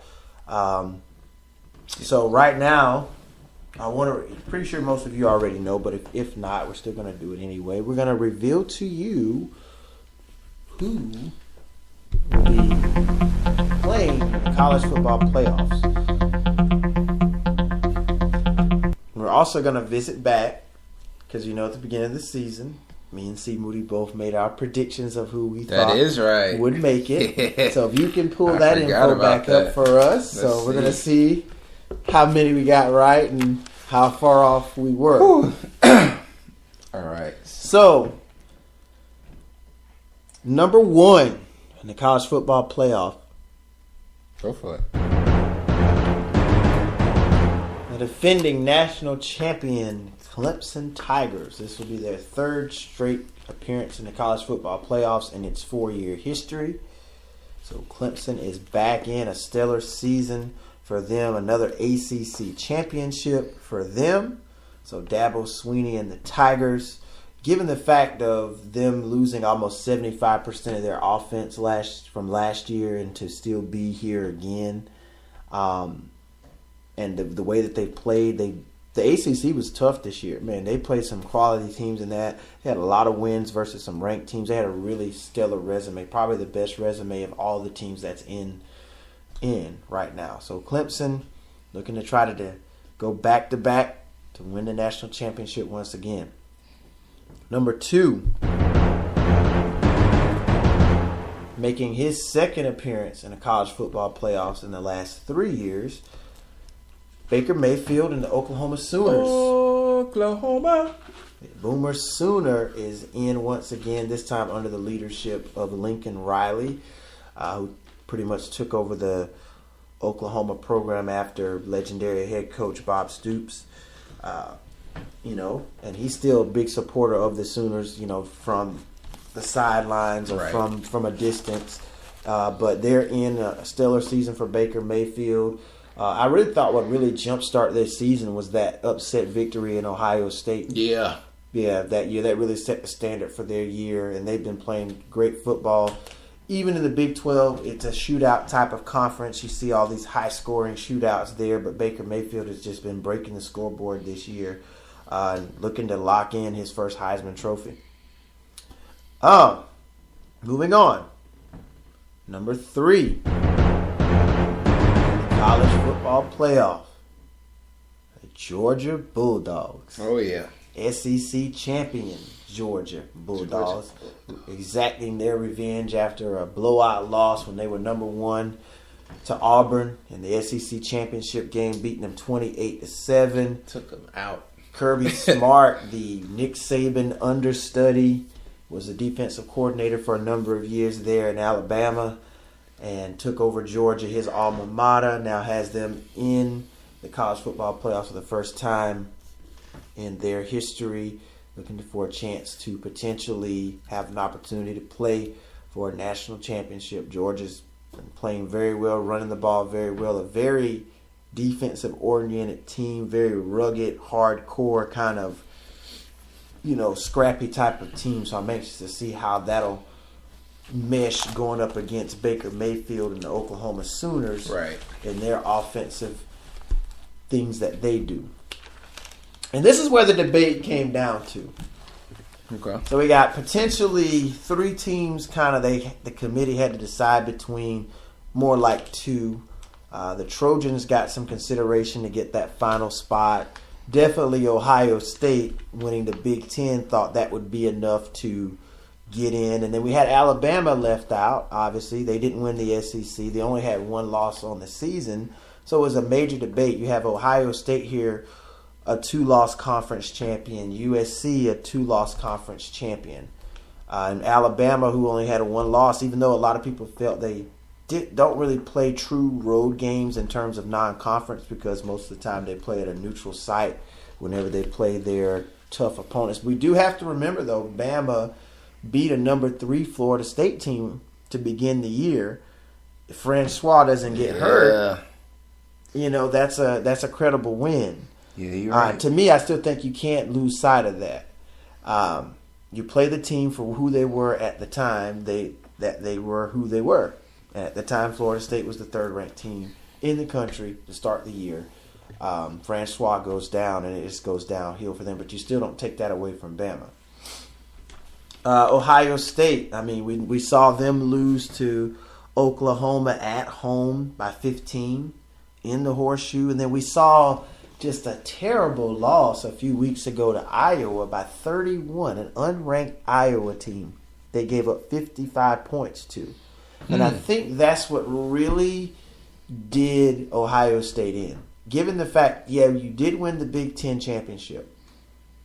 And I'll go ahead and announce it. The 4th team in the college football playoff is Big Bad Bama. Yep. And rightfully so. I agree with the committee and their decision with these 4 teams. A lot of people argue the fact that Ohio State should have gotten in over Alabama because they won the Big Ten. But if I remember last year, Penn State won the Big Ten. They were a 2-loss conference champion. Yep. And they were left out. And Ohio State went to the playoffs over Penn State. So now this year we say, oh, they're a conference champion. They should go. But last year you weren't a conference champion. Right. And they picked you to go. They had no sympathy over No sympathy for Penn State whatsoever. And what happened? Clemson destroys you. So I think the committee learned from that this year. And looking at the body of work, because that's what Nick Saban argued, was like, hey, the body of work is what you have to look at the entire season of what we did. And the goal of the college football playoff is to put the 4 best teams in the field and let them play for the championship. And I mean, Auburn came on strong late. They did some really good things, knocking off a number 1 team like twice in the last 3 weeks or so, but they kind of fell on their face in the SEC championship.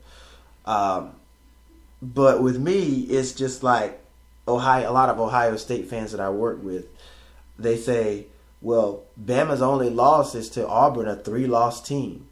I said, but you lost to an unranked Iowa team by 31 points on the road.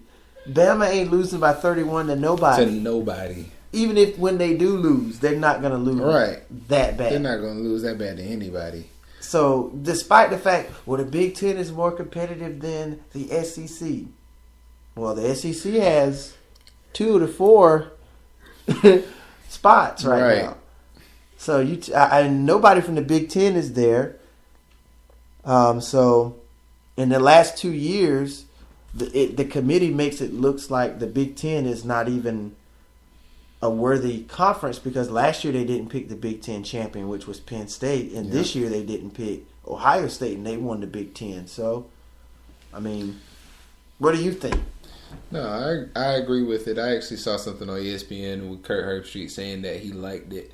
They really went by the best teams. They didn't try to go into the, like you said, going by who won conferences or all this stuff. They really looked at 4 teams and said, these are the 4 all-around best teams this year in college football. And I agree with it. I mean, like you said, even though Ohio State, anybody can have an argument on who goes in, who goes out. And like you said, with Alabama, everybody's saying that Alabama had one of the easiest records. But like you said, that's something I forgot as well. They came into the season beating a number 3 team in Florida State. And they beat Mississippi State, who was ranked, and they also beat an LSU team that was ranked. I mean, and I get the argument for the Ohio State fans, but I mean, the committee, you just can't overlook a 31-point loss on the road. I think that never happens. You win that game, you're in. Yeah. But I mean, like Nick Saban even said, he's like, I think a 1-loss team should get more consideration than a 2-loss conference champion. And, pretty much what he said, you just got to look at the overall body of work, what they did. Ohio State had some really good wins this year, but their losses were really bad. They lost by 15 to Oklahoma. They lost by that 31. And they didn't look that great against Wisconsin, a team who everybody thought was, they just play a weak schedule. They play a tough team. They're not going to look as good. They really pushed Ohio State to the limit. JT Barrett did not look really good in that game. He did some good things, but he made some uncharacteristic mistakes for a senior quarterback. Right. So it's like, I think the committee got it right. Only thing I hate about this is that I'm glad we get to see Clemson and Bama again, but we're going to see it not for the championship. And to say what the history these 2 teams have had over the last 2 years, those 2 epic championship games, and Clemson, it's kind of, I feel like if you're the 1 seed, you should get, even though in a sense Bama is labeled as the weaker team of the 4 because they just slid in. Right. But they're not. that number 4 beside their name means nothing. It means nothing at all. I wouldn't even be surprised if they won the whole thing. I feel like whoever wins this matchup between Clemson and Bama, that's going to be a national champion. I just feel that. I mean, Oklahoma Georgia is going to be a good game, and I would love to see a Georgia Bama matchup, but because it's two SEC teams. But at that point, I mean, I just feel the winner of the championship's coming out of the 1 versus the 4. What's your take on it? No, I agree on it, man. I think Georgia's going to come out, and so you're going to go against Baker? Yeah. He's like, yeah. I'm going to go against Baker. I mean, that's a pretty strong thing to say. And one thing with me, this is not going to be a shootout game. No. It's either somebody is going to impose their will on the other. We know Oklahoma's this offensive juggernaut who can break the scoreboard. And Georgia's really not known for that. They're the team that controls the tempo. They run the ball. They very physical on the defensive side. So I think protection in this game for Baker Mayfield is going to be a must-do to give him the opportunities to make those big offensive plays. You know what? I'm going to go, all right. I'm playing devil's advocate so bad right now. Because you said you feel like it's a good chance that whoever wins between Clemson and Alabama is going to win. Going to win the championship. I'm going to go as far as say whoever wins between Oklahoma and Georgia is going to win the whole thing. I wouldn't be surprised if I were to pick one of those two teams to win. Because honestly, it would be Georgia to win the whole thing if I were to pick between Oklahoma and Georgia. Because I'm looking at matchups, looking at Bama versus Clemson. Whoever comes, that's going to be a battle. So whoever comes out of this game is going to be Oklahoma, broken Clemson, down and hurt. Oklahoma, Clemson, Oklahoma wins. Oklahoma, Bama wins. Okay, so Oklahoma, Clemson, Oklahoma wins. I'm saying Oklahoma. And if Bama, Oklahoma, Alabama wins. But my thing is, this is going to be a battle between Clemson and Bama because definitely whoever survives that, they're going to have about 6 days at the most. Yep. 6 to 10 days at the most to regroup and recover and go back out and try to do it again. That's going to be a war. Oh, yeah, definitely. And it's going to be more passion because, okay, you beat me the first year for it. This is like the tiebreaker, so to speak. Without the championship. And whoever comes out of that, they're going to be banged up, man. Yeah. So it could be a sleeper in there between Georgia and Oklahoma that could swoop in and get it. But do I see that? If anything, I see Georgia winning it all before Oklahoma. That's just me. I just feel like Oklahoma's just that past happy team. Because you're not going to be able to play that way against a Bama. You're not going to be able to play that way against a Clemson defense or a Georgia defense. So, I mean, that's your playoff, man. I mean, I would love to know, looking back weeks ago. All right. Who did we choose? So for you, you're 5, you're 4 for the college playoffs. You had USC. Well, yeah, they didn't make it. They were close. But you had Clemson. Okay. Ohio State. They didn't make it either. Almost. Doesn't count. And Bama. See, I was close. I was about to say, yours was way better than mine. I was really close because, Ohio State got left out. And then we had so I had 2 of the 3. Right. USC could have went, but they just lost a lot early. So I got Bama and Clemson. So now I get to make you laugh with my with my playoffs back then. Starting at Penn State. Michigan. Because I think what we said, you put a lot of the same teams in for the same conference. Did. Yeah, I remember. I remember you laughed at me about that. I was like, man, all those teams play in the same conference. But go ahead. Don't worry about that. Ohio State.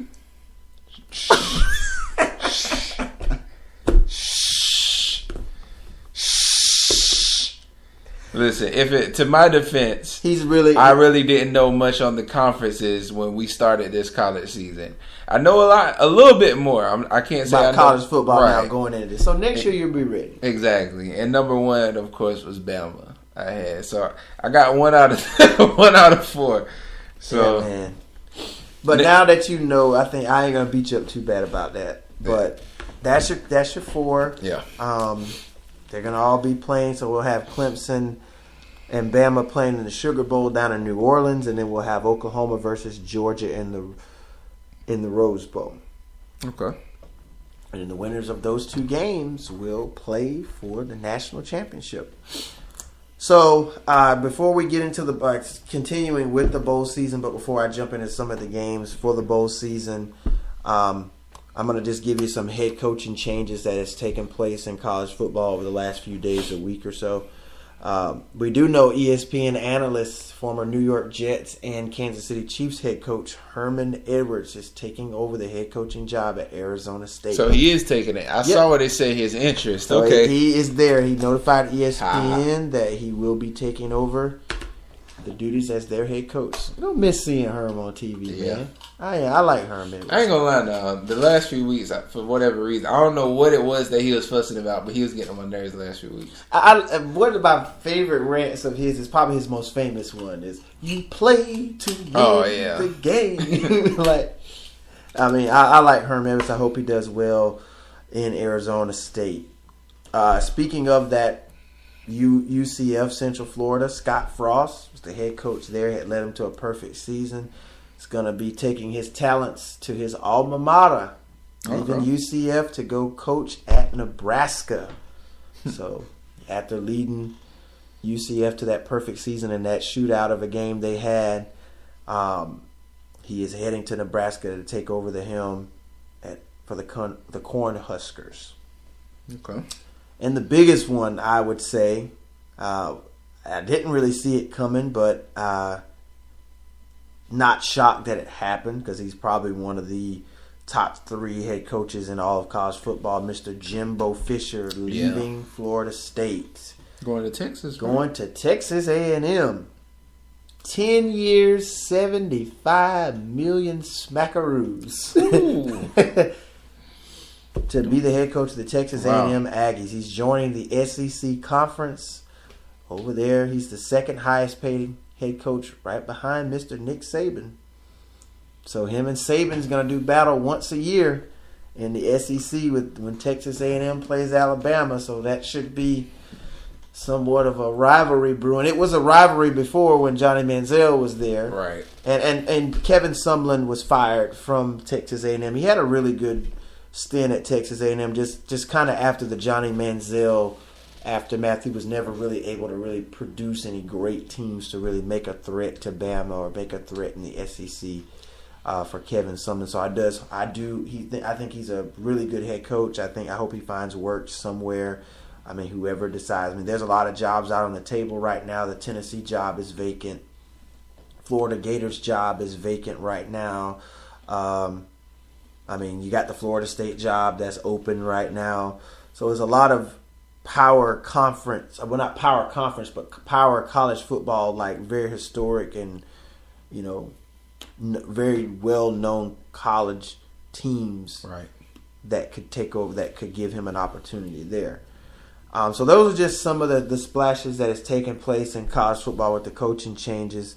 And right now, before we run down the bowl season, I'm going to give it over to C. Moody, who has your Heisman finalists that will be decided this Saturday. This Saturday, guys. Yep.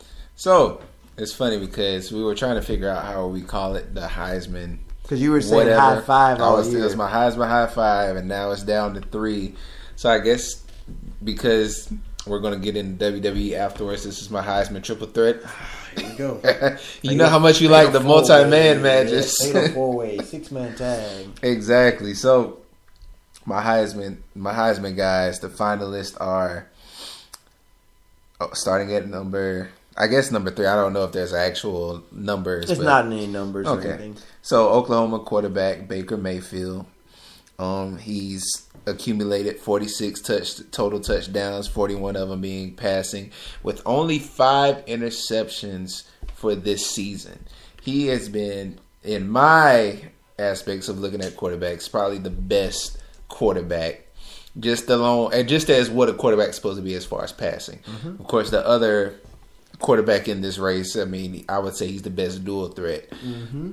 But before I get ahead of myself, also we have from Stanford, Bryce Love, running back, accumulated over 2,000 yards and has averaged 8.3 yards per carry.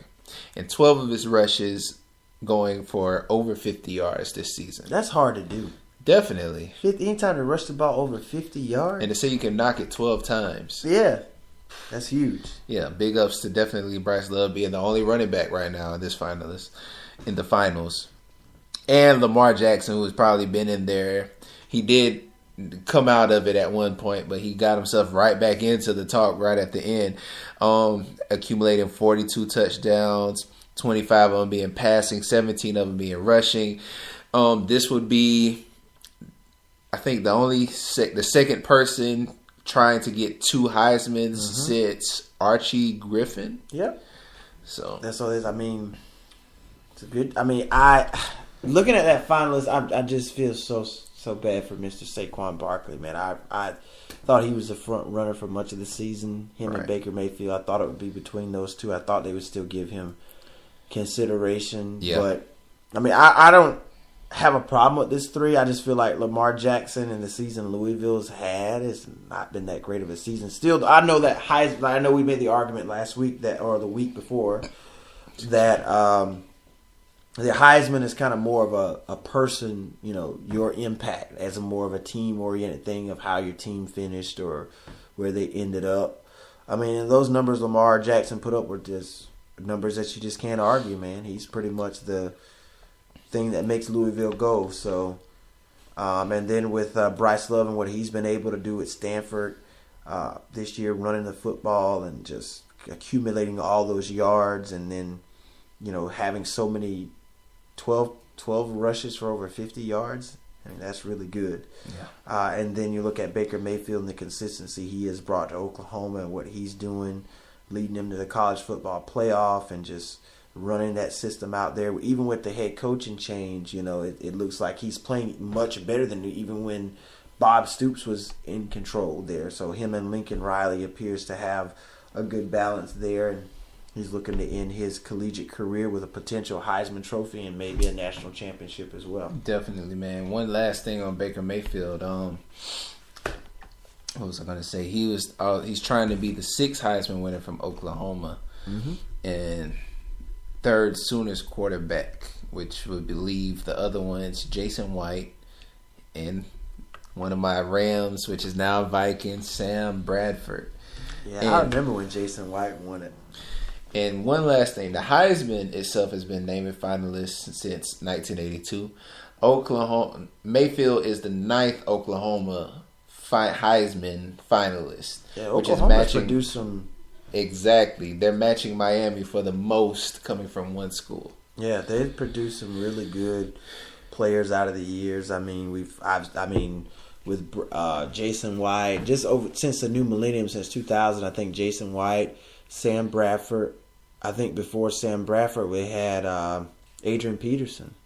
That is right. Yep. So I mean, they've put together some really, really good players over the years, and a lot of that was during the Bob Stoops era for some of those. And so, congratulations to those 3. They'll decide it out in New York this Saturday. I have a strong feeling that it's going to be Mr. Baker Mayfield.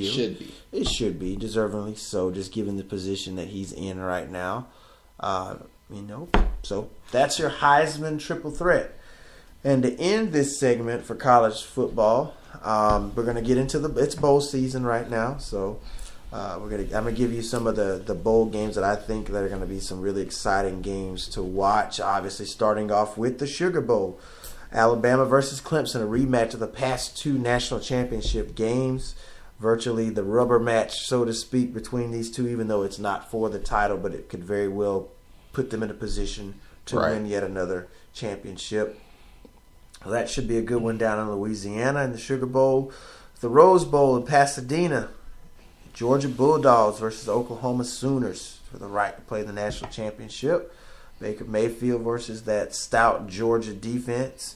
We'll see which will prevail, the defense of Georgia or the offense of the Sooners. So we'll see how that goes. I think the Cotton Bowl is going to be really good.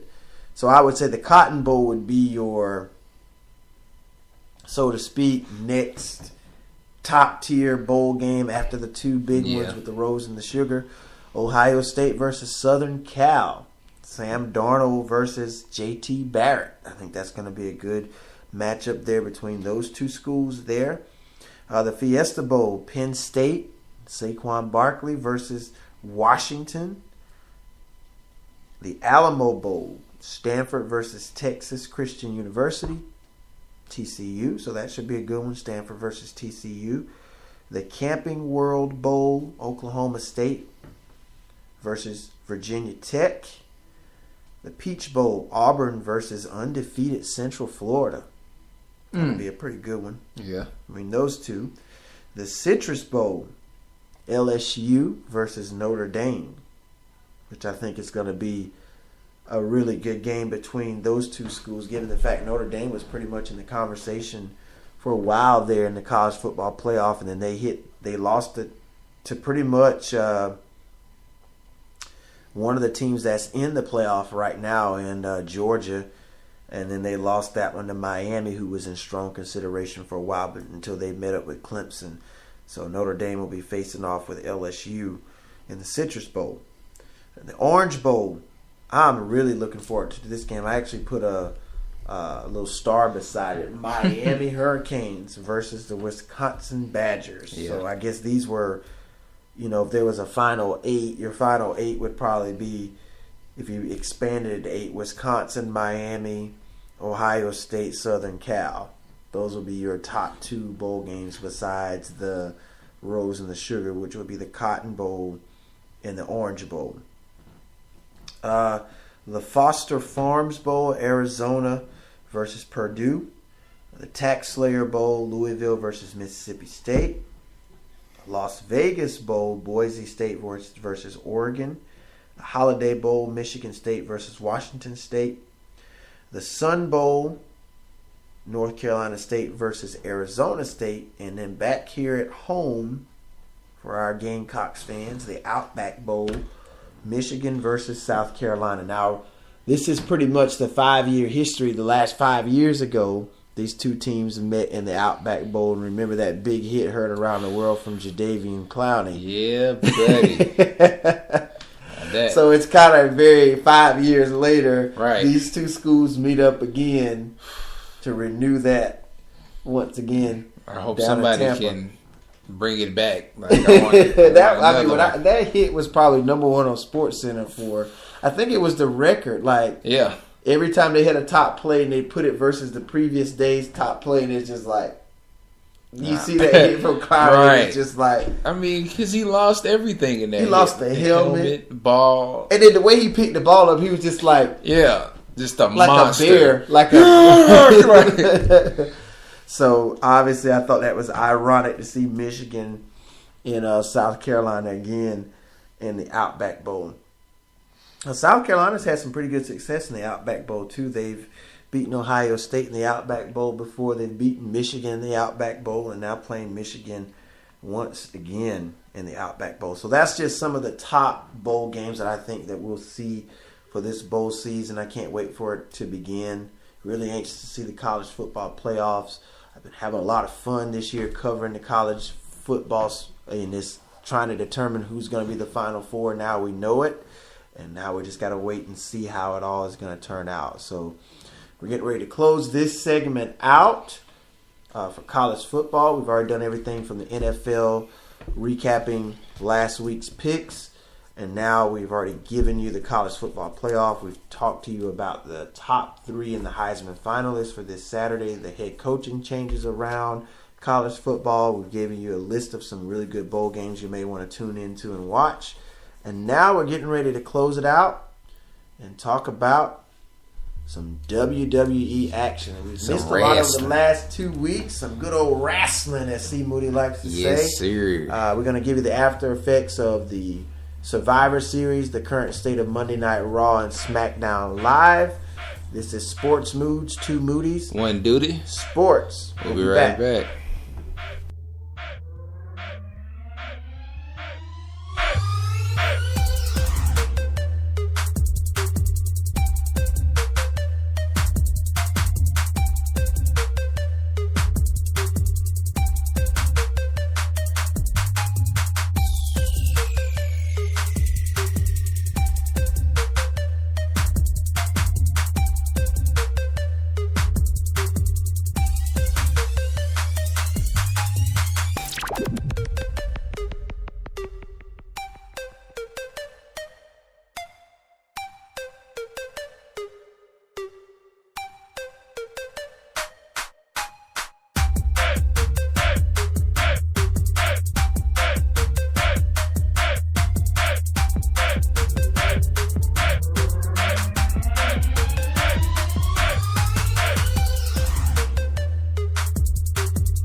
What's going on, guys? We are back. Sports moves, 2 Moody's, 1 duty. Sports. Time to get into some WWE. We have been gone for a while. We haven't even been able to recap the last pay-per-view WWE Survivor Series, which is the one time of the year where both brands, SmackDown and Raw, go head to head. I hate, like, you constantly have to remind us every single week. The one time of year where Raw and SmackDown compete head to head. It's like one of the other things they used to always say, like when we saw Nakamura and Cena fight, the dream match. Yeah. I'm like, every single time. Once in a lifetime. Stop saying it. I get it already. Right. But go ahead, man. So, yeah, Survivor Series, of course, it was brand versus brand, Raw versus SmackDown. To see who was going to reign supreme, was it Stephanie McMahon's Raw or Shane McMahon's SmackDown? It started off, before that kickoff, Enzo Amore retained his title against Kalisto. And I think it looks like that feud might be ending. I haven't seen Kalisto since then.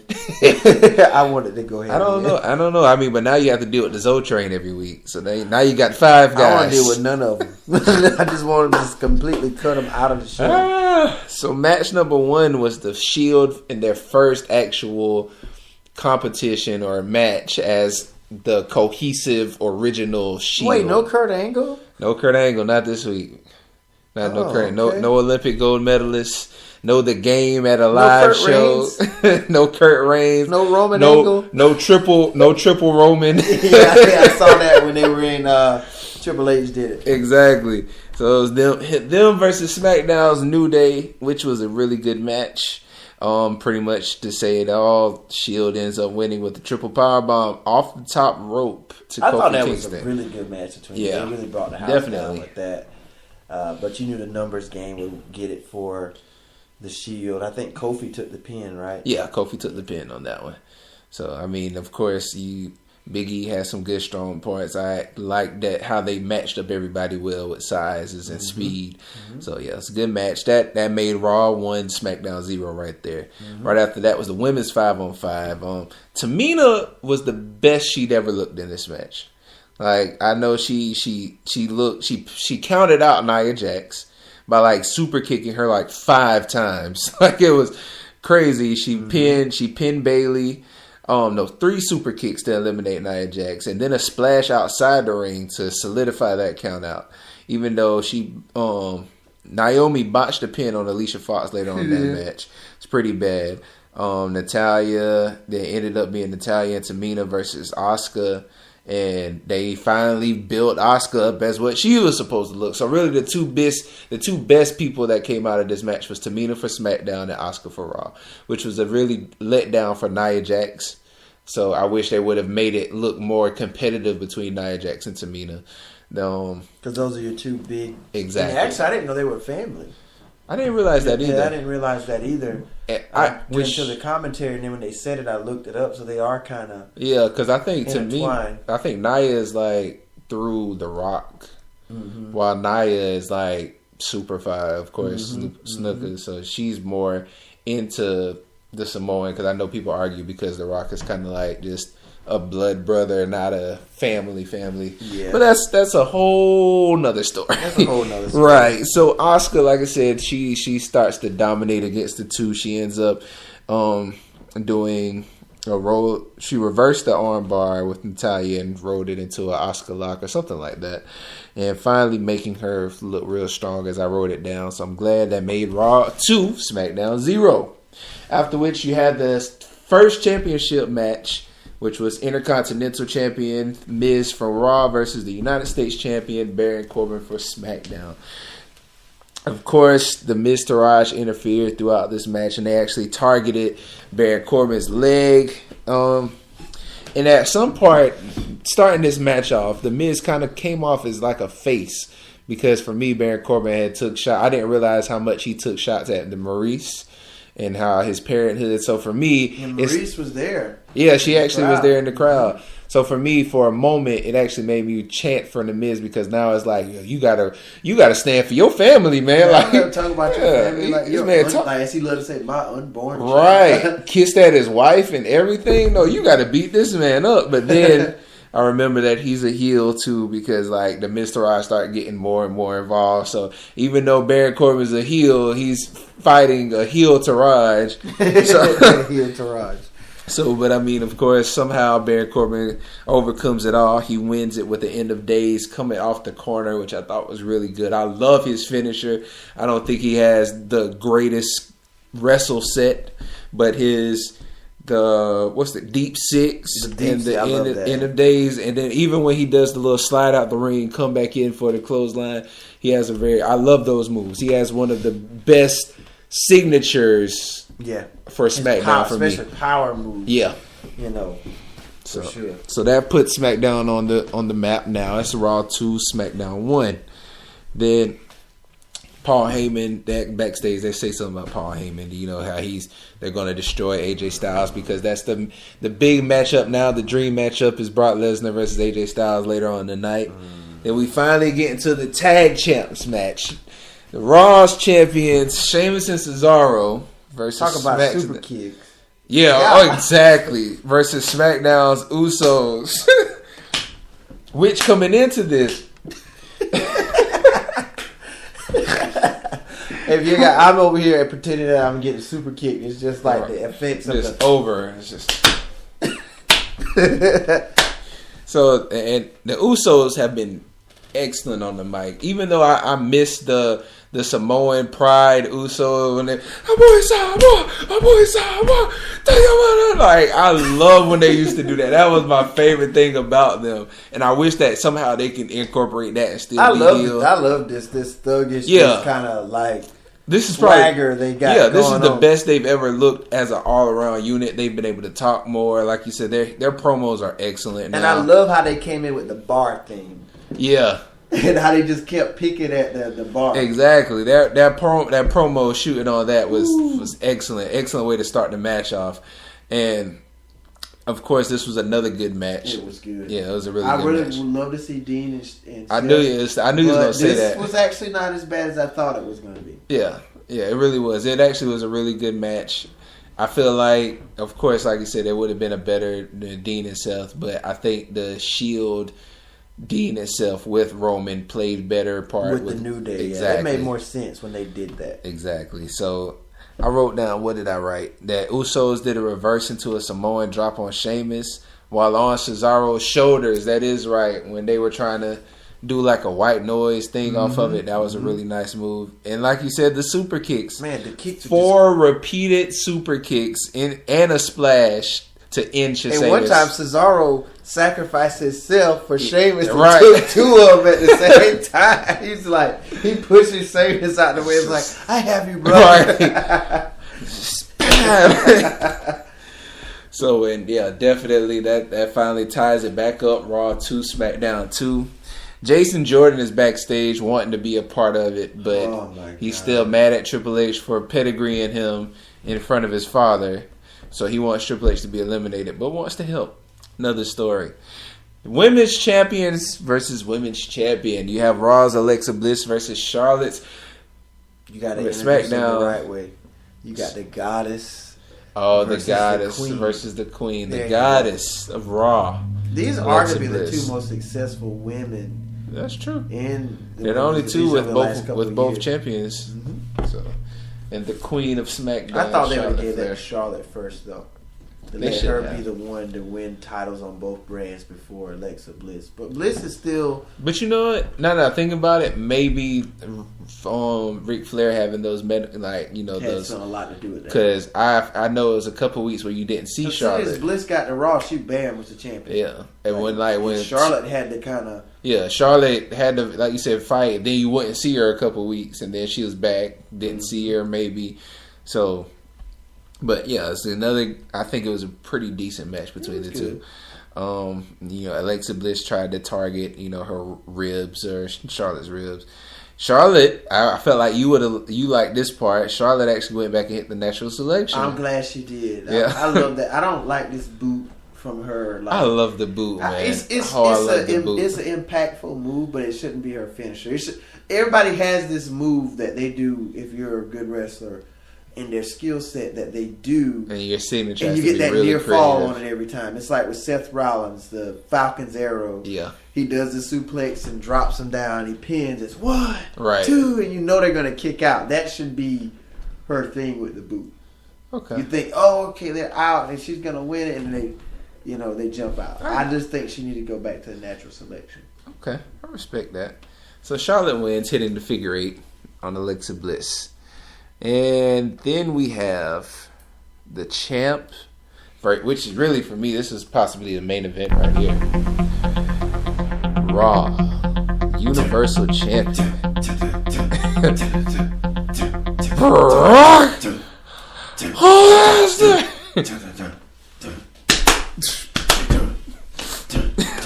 It's the fact that we really have almost every part of that theme song locked down. And then versus SmackDown's the phenomenal AJ Styles. That's bad. I don't know how, we really do. Like hey, I mean, I don't know. I don't know what to say. But this match right here. All I have to say is, didn't I tell you?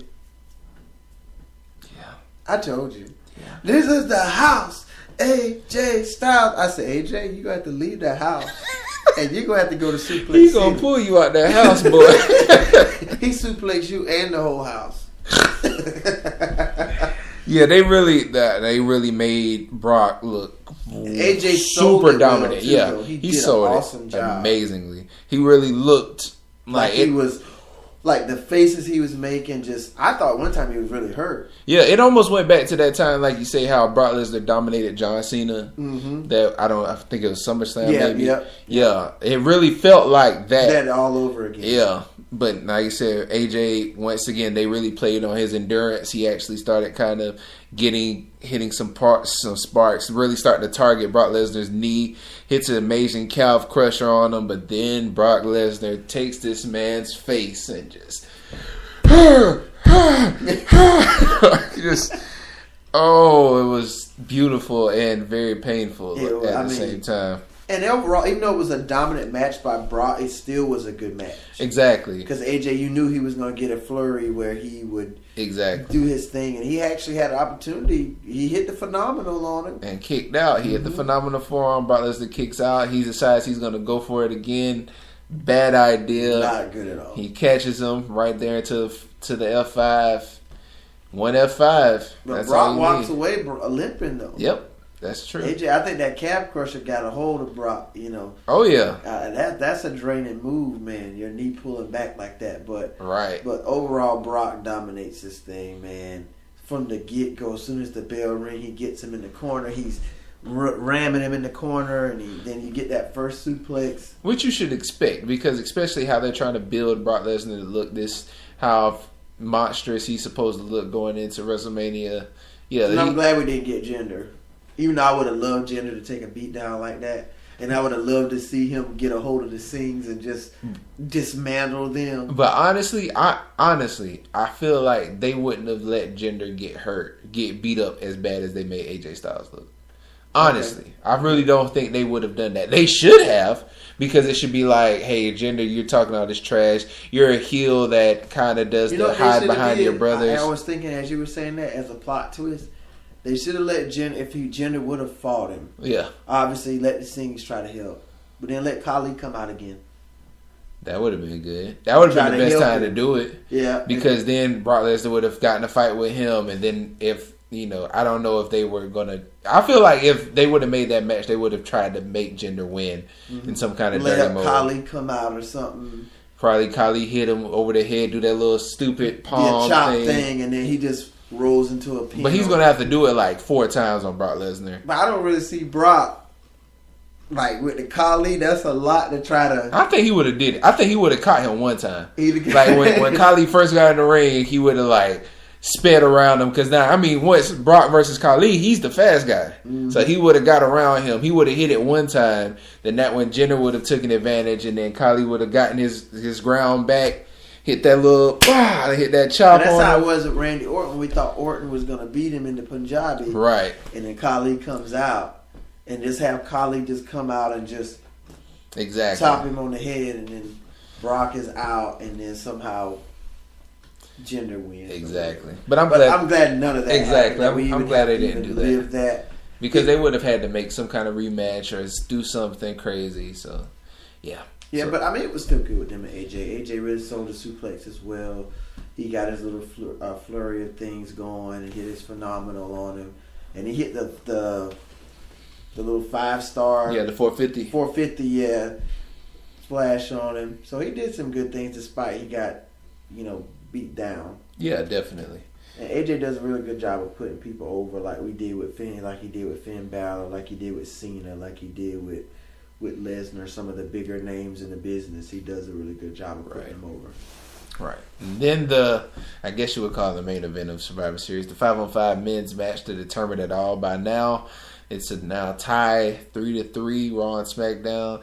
5-on-5, which on Raw's end is Kurt Angle, Samoa Joe, Finn Balor, Braun Strowman, and Triple H versus SmackDown's Shane McMahon, Randy Orton, Bobby Roode, Shinsuke Nakamura, and 16-time John Cena. What time is up? What time is down now? Okay. So it was that was a pretty good match. I had some certain spots I loved. But no, you know what? Before you get into that, the spots I didn't like is the fact that how they really didn't use Samoa Joe, Finn Balor, Bobby Roode, Shinsuke Nakamura. They got put out quick. Yeah, I was about to say, if you really wanted to boil down to it, the match was really Kurt, Triple H, Braun versus Shane. Even Cena went out early. Shane, yeah, it's really just Shane McMahon because, I mean, like you said, Cena went out early. It was ironic, though. I liked the plot of it because Shane started it. Right. And he was the last person that had to face off with, it was 3-on-1. Yeah. It was just like, oh, now Shane, you're by yourself now. Who do you got? Now, what you going to do now? Exactly. Type thing. And what I did like is talking about how, just the ironic part, how they made Cena tap to Kurt Angle. And I was like, it made me think of how, when Cena started into WWE, it was against Kurt Angle. Yeah. So it's kind of like, in my mind, it was like nostalgia saying that, oh, Cena, you still can't overcome your person that you first came out on. So even though I felt like they shouldn't have done that, to see if anything, Cena should have been able to overcome him since they're going to build him up to be 17-time champion eventually. So, but like you said, everybody pretty much went out fast except for those 4 people. 3 for Raw, Braun, Triple H, and Kurt, and Shane McMahon. I just would say some of go ahead and tell you some of the things I liked was when one of the things was because we saw a lot of, I'm going to use the WWE's word, dream matches within a match. Yeah, I did like that. I like when Balor pops in and then Randy Orton and Balor's looking at each other and Shinsuke's like, right. I got this. Let me get him. He's waving his hand, and then they tag Shinsuke in, and then him and Balor kind of battle to a stalemate. And then Triple H is like, let me get in. This is Triple H is responsible for a majority of the people in this match being in the WWE. Nakamura, Roode, Balor and Joe. Yeah, so it's like and Braun. So we tap him in, and then Shinsuke is almost salivating at the, oh my God, to fight my maker. He's just sitting there come on, and they go at it for a little minute, and then Bobby Roode walks in. I'm like, oh, okay. And it's funny because somebody, Wrestle Talk TV that I follow, they joked about saying that Triple H fought himself or his illegitimate son because they really do look alike. And they both do the spine buster or whatever. Right. And Roode comes in. What really got me though was funny though. They did the shove and Roode starts to do his little. And Triple H is dude, they ain't got time for this. Right. Right. I mean, he should have known better than to think you're just going to try to do all this build up for your little. In Triple H's face, he gonna stand there and look at you. Right. Because didn't he do the? No, he did. That's what I wanted him to do. Yeah, he should have did that to him. Oh, I wanted him to do that. I thought he did the suck it chops in the match to somebody. I think he did it to, was it Angle?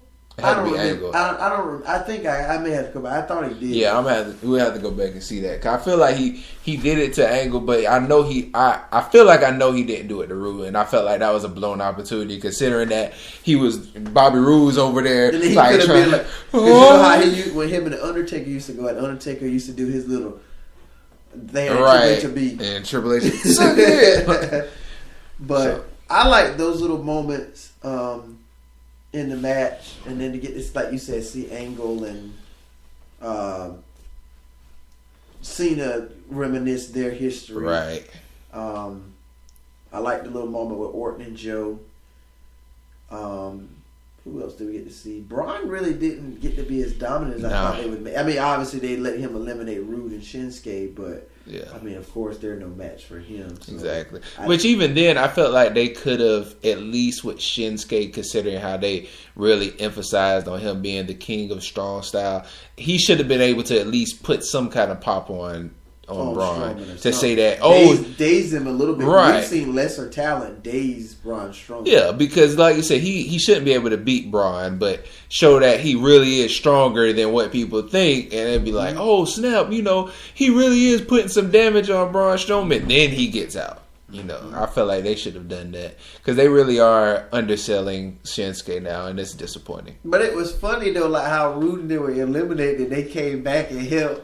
Right, all of them just like nothing happened. It was like, oh, let's all do it. And I was like, wait a minute, Shane. There was like Shinsuke and Roode are not even supposed to be out here. Right. Michael Cole, he's just always a tattletale on everything. Exactly. They're not even supposed to be out here, and they're helping him. So they slammed Strowman through the table on like a, what do you call that? Like a, I guess you would say a quadruple power suplex. A quin something. Because quadruple before, so you'd have a quintuple powerbomb, a quintupleplex, through the table, a quintuple bomb. So I'm trying to figure out what else. I mean, obviously, as it got down, I was surprised. Go ahead, Sammy and Kevin. Yes, Sammy and Kevin comes out, which we did say we thought that would happen. I thought they would fully cost them the match. Right. I thought they would wait to the end to do that, but I guess that's what distracted Shane and them, and that's when Cena went out, right? Yeah. Because I was surprised Cena got out early, because I want to see him kind of tangle with Braun again. I thought it was going to be Cena be the last. Cena and Randy should have been like the last resistance for Shane. Because I forgot how Randy even went out. Who put Randy out? No idea. I forgot, but Randy went out too, and I was just like, okay, now it's down to Shane. Like, Shane is not going to beat these three. Did Finn pin anybody? Finn didn't pin anybody. Okay, because that's the only person I remember. He hit the coup de grace on somebody, but he didn't pin. It might have been Randy. No, Randy eliminated Finn because he caught him with the RKO, and then Finn went out. But essentially it all came down to 3 versus 1. You had Strowman left, Kurt, and Triple H versus Shane. Mm-hmm. And it's Angle and Shane and Angle had a little battle there, and Angle's getting the best of him with the ankle lock, and Shane is literally holding on, giving everything in his will to not tap. And then he even tried to flip it over, and then Kurt just flips it around and just kind of reasserts it again. Like, no, like if I have to snap your ankle in half, I will if you don't tap. Like, I'm gonna get this win. Yeah. And I think Triple H tags himself in, right? And when he tags himself in, proceeds to pedigree Kurt. Yeah, because he kind of comes in saying like, "Dude, like, why haven't you finished this?" Yeah. Let me show you how it's done. Right. Whatever. And then he acts like it looks like he's about to attack Shane, and then he just goes and like pedigrees and throws Shane on top, and Strowman's looking like, what are you doing? Right. Like, I mean, why did you just do that? You know, he had that look like, what are you doing? And then once he did that, and everybody, because I kind of figured Triple H and Angle would go that route. Yeah. But because I honestly feel potential we're going to see them at WrestleMania. And I was looking, I was like, okay, so he pedigree. So what is this? What is Braun Strowman playing all this? Yeah, and so Triple H made it look like he was on Shane's side. He's like, man, you know, you're my brother-in-law. We're really our family. Let's team up. Let's team up to take out Braun Strowman. But then out of nowhere, of course, Triple H attacks Shane, and he pedigrees him, and match is over. And then Triple H is like, "Oh, I'm a genius." Like, he pretty much wanted to do it himself. Yeah. Exactly. That's all it really boiled down to. And he's like trying to celebrate with Braun, and Braun's just still looking like, like what just happened? And Triple H is like, yeah, I won. Like, we won. We did it. You're the man. Like, he kept pointing at Braun like, you're the man. Up. Let's do it. We celebrated. It's you, man. And then Braun just did not like I love the way he grabbed him, though. He was like, if you ever double cross me again, you'll never play this game again. Oh my god! He had Triple H. Triple H was about to buzz. I've seen so many memes about Triple H's face. Oh my gosh! I love that line when Strowman said that. Yeah, he said, "You'll never play this game again." Just let him go. And then he turned around like, you know what? And Triple H, I was about to say Triple H was like, "You're not gonna do me like that." He tries to attack this man, and that's the worst mistake. Yep. Leaves this man. The power slam. They do one, right? Yeah. It's only one, and Braun walks out. Team Raw wins in a very disoriented way, but they win. So that's pretty much what happened with Survivor Series. It kind of leaves the book open to see what's going to happen next with Triple H and Angle. What is going to happen with Triple H and Strowman? Where's this going to go? Right. And so, I mean, with you saying that, I might as well lead into Raw, because we, like I said, we missed 2 Raws. Pretty much in these last 2 weeks, you see Kurt Angle come into Triple H's face to kind of, say, I don't like what you did to me. Jason Jordan comes in and is like, pedigree me now. Then Braun Strowman comes in, and Triple H just backs out, because before Stephanie's like, my husband's not afraid of anybody, nobody. He's never been afraid. And Braun steps in his face, and Triple H slowly backs out. And Stephanie's like, well, y'all want to fight Jason Jordan? You got to fight Braun Strowman. Throws that off. I like how she did that. But I love how Kurt came out too. He was like, this ain't the Raw general manager Kurt Angle that's talking to you. This is a 3-time Olympic gold medalist Kurt Angle that you're talking to. Right. So, yeah. I like how you said that. Even though, unfortunately, I heard on Wrestle Talk TV that Kurt Angle has been, injured. He has actually have some type, not a major injury, but he is partially injured. So. Yeah, but did you ever notice what I told you about his legs? How I did see that. It's I saw that. His legs are just they have no bend. Like they can't get straight. Like, he literally has to sit there bent, in a weird angle. Like, he's always in position to fight. Like, he's always hunched. I don't know why his legs look like that. So that's what, somehow they're going to tie in all these 4 people together. Besides that, though, the main thing that's been going on with Raw, besides Dean beating Sheamus one week, Seth beating Cesaro the next week, which is leading up to tonight's Monday Night Raw. It's a tag team championship. Hopefully Seth and Dean gets it back so everybody could be a champion. I was about to say, you plugged that a couple weeks ago. Yeah, so that's what I'm hoping for. But the main thing, and why I say everybody can be champion, because the day after Survivor Series, Miz TV interviews Roman.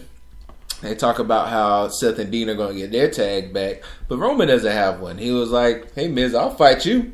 And so Miz is like, "Oh, you have a title." So yeah. So Miz tries to back out, but Kurt Angle makes the match for that night. And despite having to deal with Sheamus and Cesaro, not the Miztourage, Roman wins. Roman wins the title. And what we don't see is after the match, once it goes dark, the Shield commences to beating up the Miz continually and then powerbombing him through the announcer table, which is kind of the way of leading the Miz off for a while, which is because, like we were talking earlier, Wrestle Talk TV also mentions that The Miz is now going back into doing another Marine movie, so he's going to be off the show for a while. And Roman makes his title an open challenge now. So in the next weeks of Raw, you see him fight Elias Sampson, which I think is good. I'm glad Elias does get some finally give him something meaningful to exactly do. With this. So many gimmicky feuds that made no sense, except for even the Finn Balor and his feud, but it just went way too long. Yeah, it did. I like their feud, but it just went extremely too long. And now, even though Roman Reigns regained his title, we at the top of the ramp, Samoa Joe commences to attack him from behind, which is possibly leading up into a really good possible Samoan feud that's going to boil over, which also is another person that gives him something to do. Samoa Joe even gives him title possibilities. Because I think right now what WWE's doing, they've had to kind of scramble around to find what they want to do. Because after all the TLC aftermath with everyone being sick and stuff, because like eventually with Joe was hurt, but he came back because we were supposed to see. I guess that was maybe the end of the Balor Joe little sequence. I thought they were supposed to feud for a little while. I did too, but they didn't. So they didn't go back to Balor and Wyatt, which I'm glad. But go ahead. I got an idea for that, and just saying this because which is something that we have to talk about too, is how Vince McMahon doesn't really see that Finn Balor is over enough. And if you ever follow Finn Balor, please do, because he makes so many petty remarks on how Vince McMahon doesn't think he's over. And now everything he posts on Instagram and Twitter has some subliminal thing of saying over, which he really is a great person. And for whatever reason, we don't know why Vince McMahon doesn't like him. But with all that being said, we know that Roman Reigns is leading up to the Universal title with Brock Lesnar. Of course. So eventually he's going to drop the Intercontinental. Or it could be champion versus champion. I don't think they should do that. I can admit I do want that, but I don't see it happening. Yeah. So he loses it after having a pretty decent feud with Samoa Joe, because I mean the next pay-per-view as far as Raw is involved is Royal Rumble, and so. He loses it to Samoa Joe or somehow. How's that going to build him momentum? He's going to have to lose it before Royal Rumble. Yeah, he's going to have to lose it before Royal Rumble. I would have him lose that to Rumble because Roman's going to have to be in the Royal Rumble match to get that title match. Or to win it, right? So while he loses that, Finn Balor can come back to challenge Samoa Joe, which gives them now a feud with a purpose, because now it's a championship on the mat. So it could. I could really see it play out that way. Yeah, but my thing is. You mentioned the Universal title, so what is going to be happening with the Universal title at Royal Rumble? As C. Moody mentioned, Vince McMahon's not a big catalyst for Finn Balor-Brock feud. Right. He doesn't think Balor's over enough, which every single week when he comes out, the WWE Universe is almost waiting on pins and needles for his music to hit. Exactly. So it's like, no matter whether he's fighting Apollo Crews or he's fighting Samoa Joe or fighting Roman Reigns, it doesn't matter. Finn Balor's over. Right. And a funny thing that happened on the first night when Jason Jordan had to fight Braun Strowman, I think that was it. Mm-hmm. That was right. Yeah, Finn Balor comes out, and so he's supposed to come out. No, he's fighting Kane. Yeah. This what happened this recent Raw. He's fighting Kane. Kane is trying to beat up on Jason Jordan, but Finn Balor comes out to help him. But instead of like being the typical person run down the ring to help, he does his complete interest, like waiting and doing. And then he comes down. And yeah. So I think that's funny, and I think honestly, I feel like he did that as also a plug to like say show Vince McMahon, I'm gonna show you I'm over. I'm not gonna sit here and do the whole cheat rundown and do it. I'm gonna show you that the crowd loves me, and now I'm gonna do what you want me to do. And then even on top of that, my thing is, given the fact that he got hurt, because he obviously somebody had to make a decision. When we unveiled this Universal title to say, Finn Balor, we want him to be the first ever Universal Champion. Right. And he got it. I really think that's more of Triple H probably pushing it. Had to be. Because really, we think this new title is probably Triple H's idea for a whole new title. WWE Universe is called Universal title. Right. And at first, I wasn't a big person of the universe because the way it looked, I said, this is the ugliest title I've ever seen. It did. I honestly can say. And then it grew on me. Yeah, I can honestly say I wasn't used to having a color like it was color appropriate for Raw. Yeah, which makes sense. Yeah. Now, then it didn't, but right. But it's going to be sad because that means ideally you couldn't see the Universal Championship on SmackDown because it's red. Yeah. Unless they switch brands, and you know how sometimes the titles switch, or sometimes a champion goes. I wouldn't be surprised if. But then if the Universal goes, then the other one has to go. Right. So but then would it be a blue Universal? I wouldn't be surprised if they did it. I guess. Yeah. I just went, all right. I mean, probably so. Because, we see the blue tag titles. That's true. So it probably looks similar to that. And then the red tag titles. Yeah. So. But the big thing is, going back to Finn Balor, it's just the point of he got hurt. He never really got a chance to defend his title. He never lost it. Same thing happened with Seth Rollins. Right. As soon as Seth Rollins came back, they threw him right back in the title picture. For months, he was battling. He never won. He won it back and then lost to Dean on the cash-in for Money in the Bank. But since Finn has been back, they have not given him an opportunity to go back for what he not lost. at all. And even though Brock's your champion, even though it's just kind of like a David versus Goliath type thing, give the man the opportunity. Give the man the chance. And he even says it, like, whenever they give him a chance to do a promo and they say, what's next? He always says, I'm going back for my title. I never lost. And then even Heyman, like a couple months ago, when they had the fatal 5-way to determine who was going to be the number one contender, he made a pop. Spoke highly of Finn Balor. And you know what they said, even when after they talked about the AJ Styles Brock Lesnar match, he said he thinks that AJ Styles is possibly one of the greatest wrestlers if it isn't Finn Balor. Mm-hmm. So he's still plugging. Finn Balor is here. Yeah, Heyman knows the quality that Finn Balor is. And Heyman has that promo together in the ring. It was like, because Finn was like, when you see Brock Lesnar, you tell him, I'm coming back. Right. So I would like to see that. I mean, even though we know Brock has got to be the champion going into Mania, because we got to put Roman over. But I really think just give him a chance, man. Give him a shot. Because I mean, we already know they're not going to give it to him. So at least let him have it. At least let him say he has a shot. That way, if Vince still, whatever reason, doesn't like it, there's no other excuse. It's not that you gave it to him or you didn't give it to him. You're holding it against him. You at least give him his shot. If you still don't like him, you cleared any other disputes you can have within it. Brock will be pretty much. If he fights Balor, that's the only person he has left to fight, because he's already fought Joe. He's already fought Braun, other than Roman. Then he's fought Braun. So then Balor. Really, that's pretty much the best that Raw has to offer. Yeah. I don't want to see a Bray Wyatt Brock fight. Really don't care about that. But he's fought the best. Yeah. So let him. You need a feud to get you to Mania. So this would be the only feud to me that makes sense. We're not going to let Brock fight Kane. No. We're not going to let him fight Strowman again. No. So Finn Balor is the only one that makes sense right now for him to go against. And if people would watch this, they would get invested in it. Yeah. Because it would be the David versus Goliath type thing. Right. So that's pretty much what's boiled down. Yeah, as and far then we've as Raw. seen Braun looks like him and Kane maybe. We saw him slam they look like Kane they're rebuilding the ring, that. They didn't need to do that. Yeah, and then on top of that, they had the first week after Survivor Series, Kane comes out and slams his neck into a steel chair. Then this past week, Braun does it and does it twice to Kane. So, which is funny. Wrestle Talk TV, they mentioned that how in Tennessee, where they had Raw last week, Kane is trying to be the mayor in one of those plays. Yeah, so after Raw, he literally had a after party at a club or whatever. So after him going off screen, acting like this, now he's back in the mayor form doing an after party. So it's funny. It's just kind of like how he did with the other Kane. Remember with the corporate Kane and the demon Kane? Oh yeah. Remember when he went in the ambulance?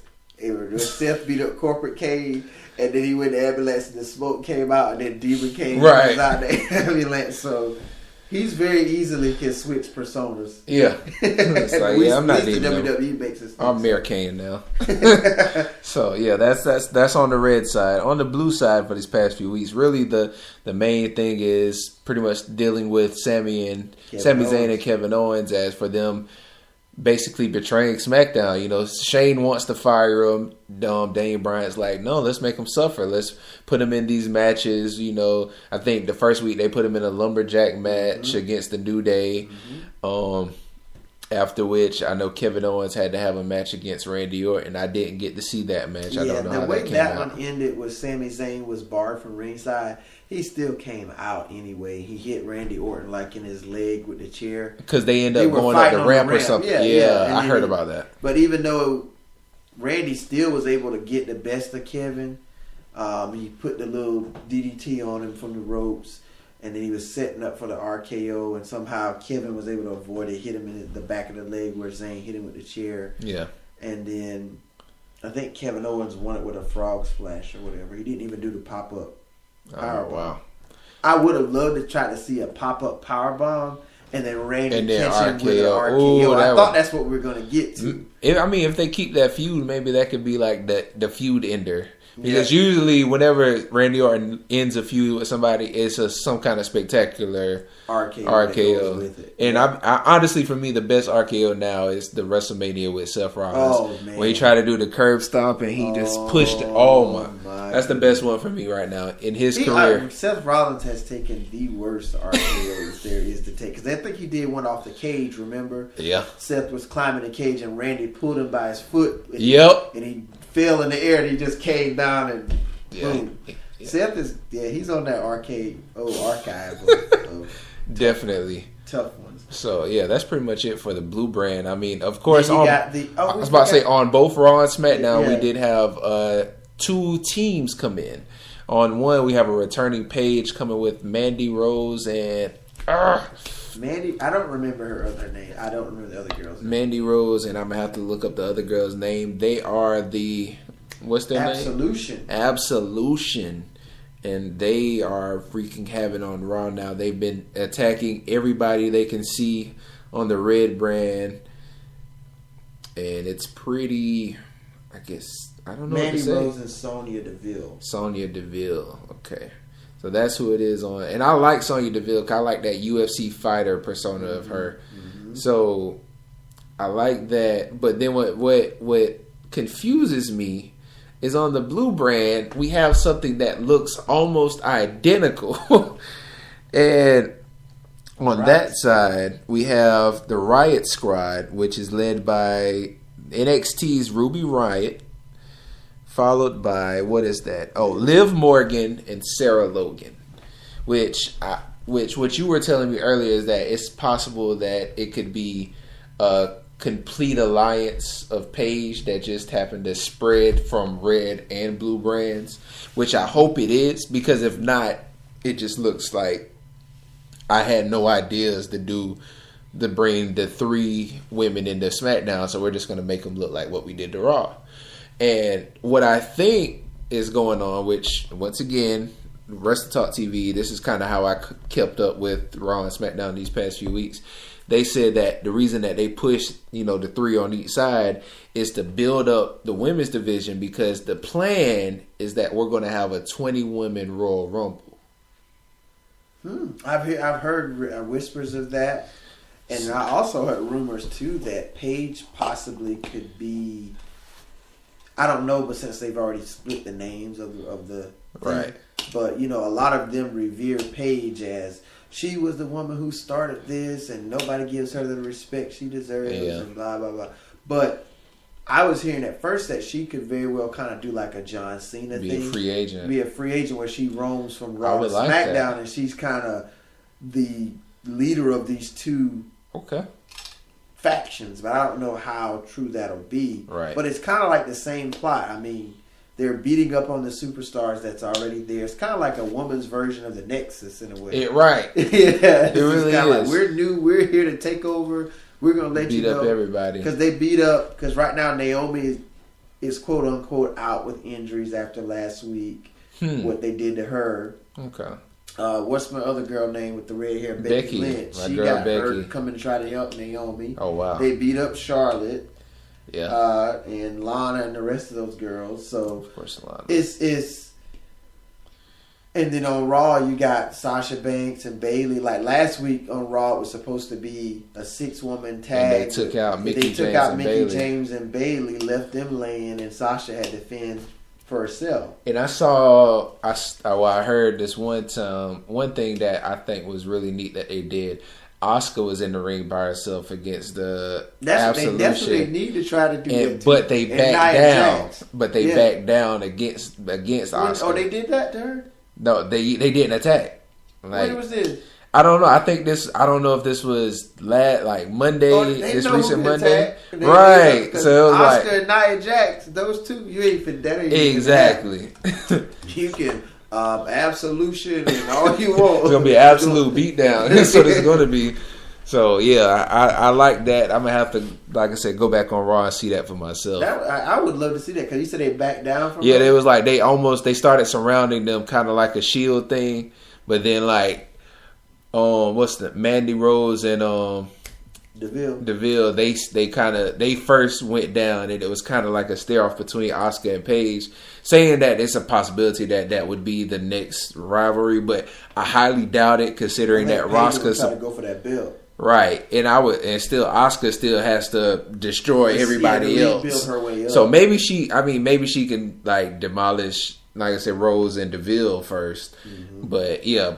Somehow I feel like if it's a rivalry, Paige, like, you have to go through them to fight me. That's like, true. Who are you to think I started this? So yeah, you're gonna have to go through to earn your right to fight me. You're not gonna like this, but you know what I feel like it's gonna end up being? A triple threat women's championship match: Asuka, Paige, and Alexa Bliss. But they done beat Alexa Bliss down too. But I'm just saying, she's still a champion though. She's still a champion. She's a coward champion. Oh, facts. When they came down. The ref, she peeled out. Left. Like, I ain't finna go through this again. Right. But that's just how it's going. I want to see if they're gonna try Nia Jax. They might try to get Nia Jax to join them. Yeah. I wouldn't be surprised if Nia Jax might. She should. I don't think they're not using her. They're not using. I don't think. Nobody's using Nia after Survivor Series. I have not seen Nia Jax. I haven't, but I don't know. I don't think she should join Absolution. I don't think so either, but still, I want her to be used and utilized for who she can be. So, yeah. But I mean, just for the red and blue brands, I mean, that's what's pretty much going on. We did see with the Lumberjack match a couple weeks ago that Rude and Baron Corbin, because I think when they threw out Zayn or somebody, and they tried to hit Zayn, but he missed to hit Rude by mistake. Yeah. And that's when Rude and it started that whole brawl outside. So now Rude challenged Corbin last week, and Corbin was just like, no. Yeah, I saw it. He said, why don't you put that belt on the line? He was like, no.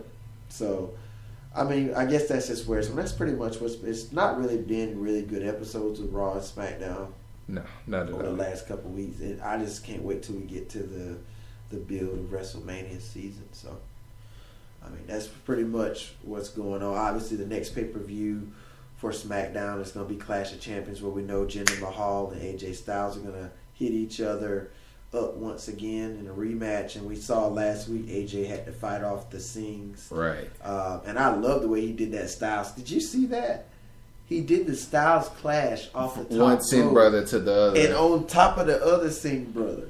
So we do know that's still gonna take place again with those two. The Baron Corbin Championship. I didn't mean to cut you off. Good. The Baron Corbin United States match with Bobby Roode is a triple threat match. The third man is Dolph Ziggler.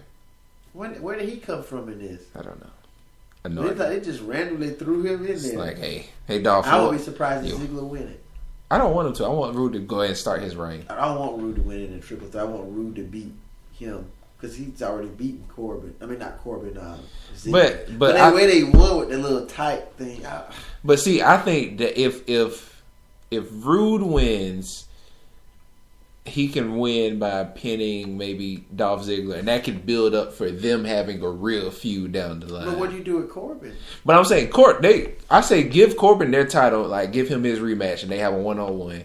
Roode beats off. He ends off Corbin, and then now Ziggler starts to come attacking, Bobby Roode, and now they have that feud now. Oh. Or they can do it in reverse fashion and make it Ziggler and make Roode be the person that's like, after Corbin gets his rematch clause, you beat him, I'm next in line. So either one, honestly, it doesn't have to be Roode. SmackDown Live right now. What are we doing with Shinsuke?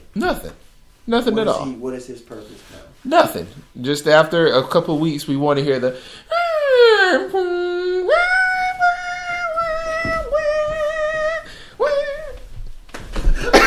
Now, when you had the last time we did it, you had me crying after that. Somebody was gonna do that to Braun Strowman, and I was hoping to see. I really did. I really was hoping. I wish they really did it that way. He said everybody doing their specials at one time. That would have been the perfect pop right there. Man, they missed the opportunity with that one. But yeah, man, I don't know what they're gonna be doing. What's gonna be going on with Shinsuke what his purpose is. I mean, everything's kind of centered around Kevin Owens and Zayn. I really think we're getting heading to a Randy Orton Kevin Owens rivalry potentially. And you know, I think our fired match is coming up or something. If Kevin Owens, if you don't win this match, you're gonna get fired. But even though we know that ain't gonna happen, right? Because Randy Orton's not getting fired from nothing. Nah, he ain't. They're not gonna let him go. So I really don't know where SmackDown's going right now. We saw the debut of the Bludgeon Brothers. Oh yeah, that is and right. We saw and they looked really dominant. They did, and you know the breakup between. Finally. Yeah, we've been a number of weeks waiting. Mojo Rawley and Zack Ryder. Woo woo. Yeah. So now they're broken up. So I'm anxious to see what the thing is going to be between. I mean, they're going to have to rival. We saw New Day beat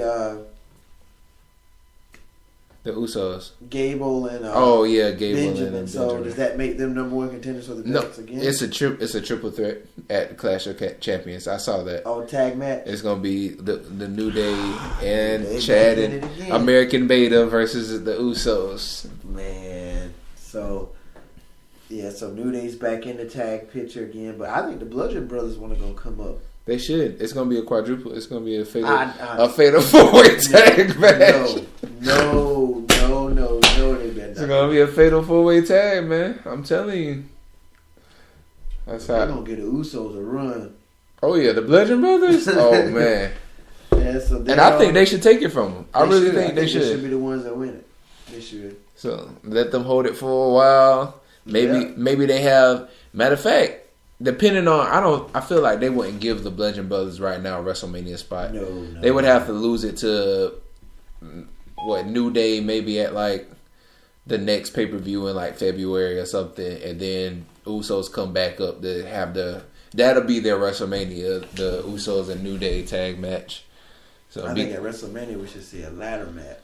It's gonna be something crazy. I mean, they're gonna have to do a lot to beat that Hell in a Cell match they had, because that was a crazy match. That was a good match. That's probably one of the match of the years for me. Oh yeah, definitely, easily one of the match of the years for me. Probably, if not the match of the year for me.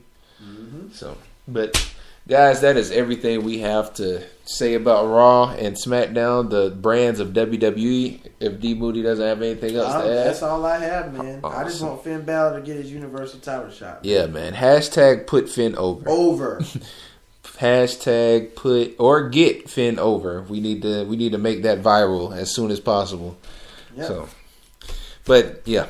That's it for right now for WWE. When we get back, we're going to get into a little bit of some in other sports just to catch up on the NBA season. It is underway. We're just going to talk about some games that's going on tonight as the conference look, maybe the top fives on the east and the west side. And something crazy that LeVar Ball said. I just want to have to hit that one time.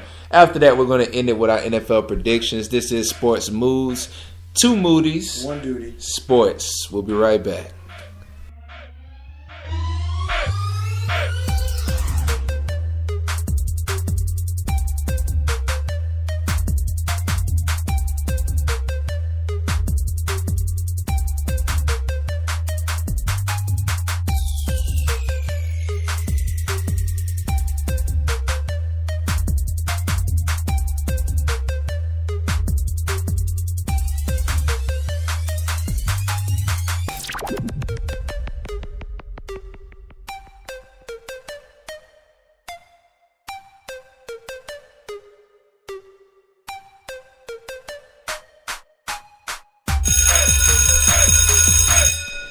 What's going on, guys? We are back as always. It's C Moody here with D Moody. We are Sports Moves, 2 Moody's. 1 Duty. Sports. Before I get into the NBA, I have to recap. Well, not recap. Give you an update of what's going on right now. Monday Night Football is underway. Monday, December 4th. Between the Pittsburgh Steelers and Cincinnati Bengals. How about this? Going into the third quarter with just under 9 minutes left. The Cincinnati Bengals are up 17-10. Steelers do have the ball, though. Ooh. So it's looking like it's going to be a pretty good game. I like when these two compete because they always have some kind of bad blood in between them. So, and this man over here is still doing our Monday night jingle. But getting into the NBA season right now, like I said, it's underway. The games that are going on right now, well, that ended as of now. The Grizzlies did beat the Timberwolves 95-92. The Cavaliers, which was coming into this on an 11-win streak, continues their streak, and the Bulls, which are 3-18, going on an 8-game losing streak, continues their losing streak as they win. Cleveland wins 113-91. Kevin Love had a good game with 24 points actually. LeBron James came out with 23 points, 7 rebounds, 6 assists, while Kevin Love had a double-double with his 24 points to add 13 rebounds. And for LeBron James, I just have to mention that LeBron right now is third in scoring per game, 28.3 points, as well as fifth in assists with 8.7. So, I mean, of course, LeBron, we always say this is probably the greatest basketball performer of our time. So, exactly. Other games that's going on right now or ended. The Celtics, the best team in the league right now, are now 21-4, beating the Milwaukee Bucks 111-100. Giannis Antetokounmpo still had a great night with 40 points. Man, this man is the Greek freak. That explains it. 40 points, 9 rebounds, while on the other end, Kyrie Irving hit 32. He had to calm the freak down somehow. 32 points, 4 rebounds. Al Horford, who's been one of the leading scorers on the Celtics, had 20 points with 9 rebounds, 1 short of a double-double, and 2 assists short of a triple-double with 8 assists. Rest that's going on right now. The Warriors beat the Pelicans 125-115. Right now, the Nuggets are playing the Dallas Mavericks. The Mavericks are up 103-90 with just under 8 minutes left in the fourth. The Spurs are down 5, 84-79 to the Detroit Pistons, who are having a great year. They are. Number 4 in the East right now, 14-8 going into the fourth quarter. The Washington Wizards are getting blown out right now by the Utah Jazz, 71-40 in the third quarter. And I mean, this is a team that is usually always in our top 10. They're up and down this year. They got some talent there. I don't know. Somebody's got to be out from losing that bad. Has to be. John Wall not playing or Bradley Beal, somebody out. I don't know what they're missing. It looks like John Wall right now from the looks of it. I see all the scores from Beal, Portis, all of them except John Wall. John Wall has always played with, it's either Wall or Beal. You never really get to have both of them during an entire season together. So, yeah, it's pretty unfortunate, man, because this is a great team, even up to last year's Eastern run. Semi run. Yeah. So, I mean, hopefully this is just a game and they can bounce back from. The Jazz was a pretty good team anyway last year. Thought they wouldn't be as good losing Gordon Hayward. But, I mean, at least tonight they look like they're clearly the better team. Mm-hmm. Another game, the Charlotte Hornets beat the Orlando Magic 104-94. I think that's where my boy Dwight Howard is right now. In Charlotte. He's over there in Charlotte. But Kemba Walker had a great night, 29 points. Other games that is going on that are over, the Pacers beat the New York Knicks 115-97. The Phoenix Suns beat the Philadelphia 76ers 115-101. And the Brooklyn Nets. I saw the B at the bottom of the icon. They beat the Atlanta Hawks 110-90. That's what's going on in sports right now. The top 5 of the East and Western Conference in the NBA as follows. For the East, it starts from Boston 20-4, Cleveland at 16-7, Toronto at 14-7, Detroit at 14-8, and 76ers at 13-9. Sixers are surprisingly good. Exactly. I mean, Simmons doing some great things, man. Good young, talented team there. So definitely a team to watch for sure. Definitely, man. Even I saw something that LeBron might have quoted. I mean, I know how the internet can be funny, but saying that Ben Simmons has the possibility to be better than him. Wow. You know, saying that on Ben Simmons' really young career, that's saying a lot. Yeah, it is saying definitely. That's a really bold statement. Right. So, and on the west side, we have Houston, the Rockets, 18-4. Of course, they have the league leading scorer right now in James Harden. So that makes sense why they're at the top right now. Yeah. Behind them is where, as they should be, the defending champs, the Golden State Warriors at 18-6. San Antonio is right behind at 15-8. Denver, The Nuggets. Quietly at a 13-9. Then the Minnesota Timberwolves are 14-10. And that's what's going on as far as the NBA as of right now.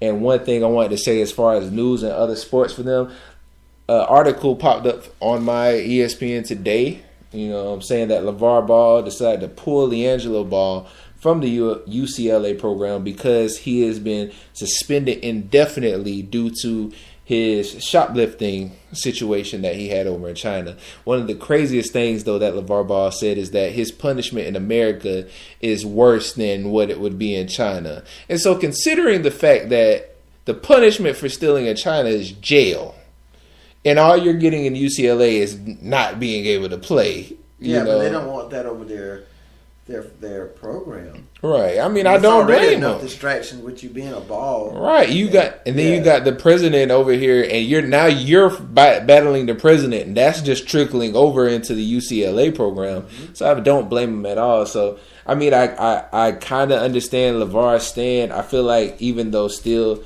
whether or not Trump's initial, I mean, of course, Trump was in China before it happened. So I got LeVar Ball when he made the argument saying that Trump really didn't come to help my son. He just happened to be there and wanted credit. But still, I mean, Donald Trump is our president. So he was having an engagement with the Chinese president. So something could have happened that easily happened. He said to allow them to leave. To give him some kind of pardon. So I feel like all this could have been squashed if, like Trump said, they could have just said. I mean, I feel like he wanted way more praise than he needs, being the president. Be humble about what you're doing, but still just let the man, we know what's going on, just say thank you, and just let it go. It shouldn't have gotten this far, and LiAngelo should have to take his punishment. Yeah, just like anybody else in society who steals. Right. Your son is no different. You get punished. And regardless of whether you're a pro basketball prospect or you're just Joe Schmo from down the street. Right. Stealing is stealing. Exactly. So I don't get that, man. But that's all I wanted to get on into the NBA. Quick news. I don't have much on it, but I just wanted to give a shout out to Tiger Woods. He is back right now. Currently playing in the whatever golf tournament they have right now. I'll be honest. He actually had a good start to the tournament. Yeah, his first round the third round is where he kind of lost his way a little bit, but the first two rounds were really the first round I know he was under 3. Yeah, he was in the top 5. And then 3 under. I said it wrong. Yeah, that third round is what pretty much got him. But I hope this is a sign of good things for him to come dealing with all the back injuries and surgeries that he's had. So good to see Tiger back out there again. It still motivates other people to want to play him because they interviewed other people about his return. They was like, "Yeah, man, I want to kick his ass, man." Right. So it's good to see Tiger back. Yeah, I mean, I guess when you're known as one of the greatest of all, you always have a target on your back. Right, of course, somebody is going to get enjoyment out of beating you. So, I mean, that's just something. I honestly, I would feel like I would take that with a lot of endearment. Mm-hmm. So, but that's what's going on in other sports, man. The NBA is going pretty strong right now, and Boston and Houston right now, if top 2 seeds, it looks like they would be the ones to meet. If all else failed right now. I ain't sure yet. I still gotta wait to see. No, definitely. I gotta wait to see Isaiah Thomas get with Cleveland. No, yeah, I definitely don't feel like this is the team. I'm just saying, kind of on a hiatus. Exactly. So it's like we don't know if he's going to return to the Cavs or not for personal issues. So and then it always takes a while for Golden State to start getting their little engines rolling, basically. And you can never overlook San Antonio, no matter what. The prowess of Greg Popovich and what he brings to the table and just the talent there. Exactly. Can't count them out. I want to see, is Kawhi Leonard back playing yet? I don't think so. I want him to not hurry, but Yeah, I know what you mean, man. Him get back Kawhi, I mean, arguably one of the most complete players in the league. So definitely want to see him in action. That his performance or his existence on the team makes a big difference. A big difference for the Spurs organization. So, but yeah, that's it for. That was a quick and brief little rundown of another sports, man. The NBA right now. So we're going to go ahead and close this segment out. When we come back, we're going to quickly run through the NFL picks for Week 14. We've hit everything from NFL Week 13. We've talked to you about college football, who's in the playoff, coaching changes, the bowl games coming up, WWE, what's happened over the last 2 weeks after Survivor Series, Monday Night Raw and SmackDown Live. Hit the NBA. Now we're going to finish it off with the NFL Week 14 picks. You're listening to Sports Moods. 2 Moodies. 1 Duty. Sports. We'll be back.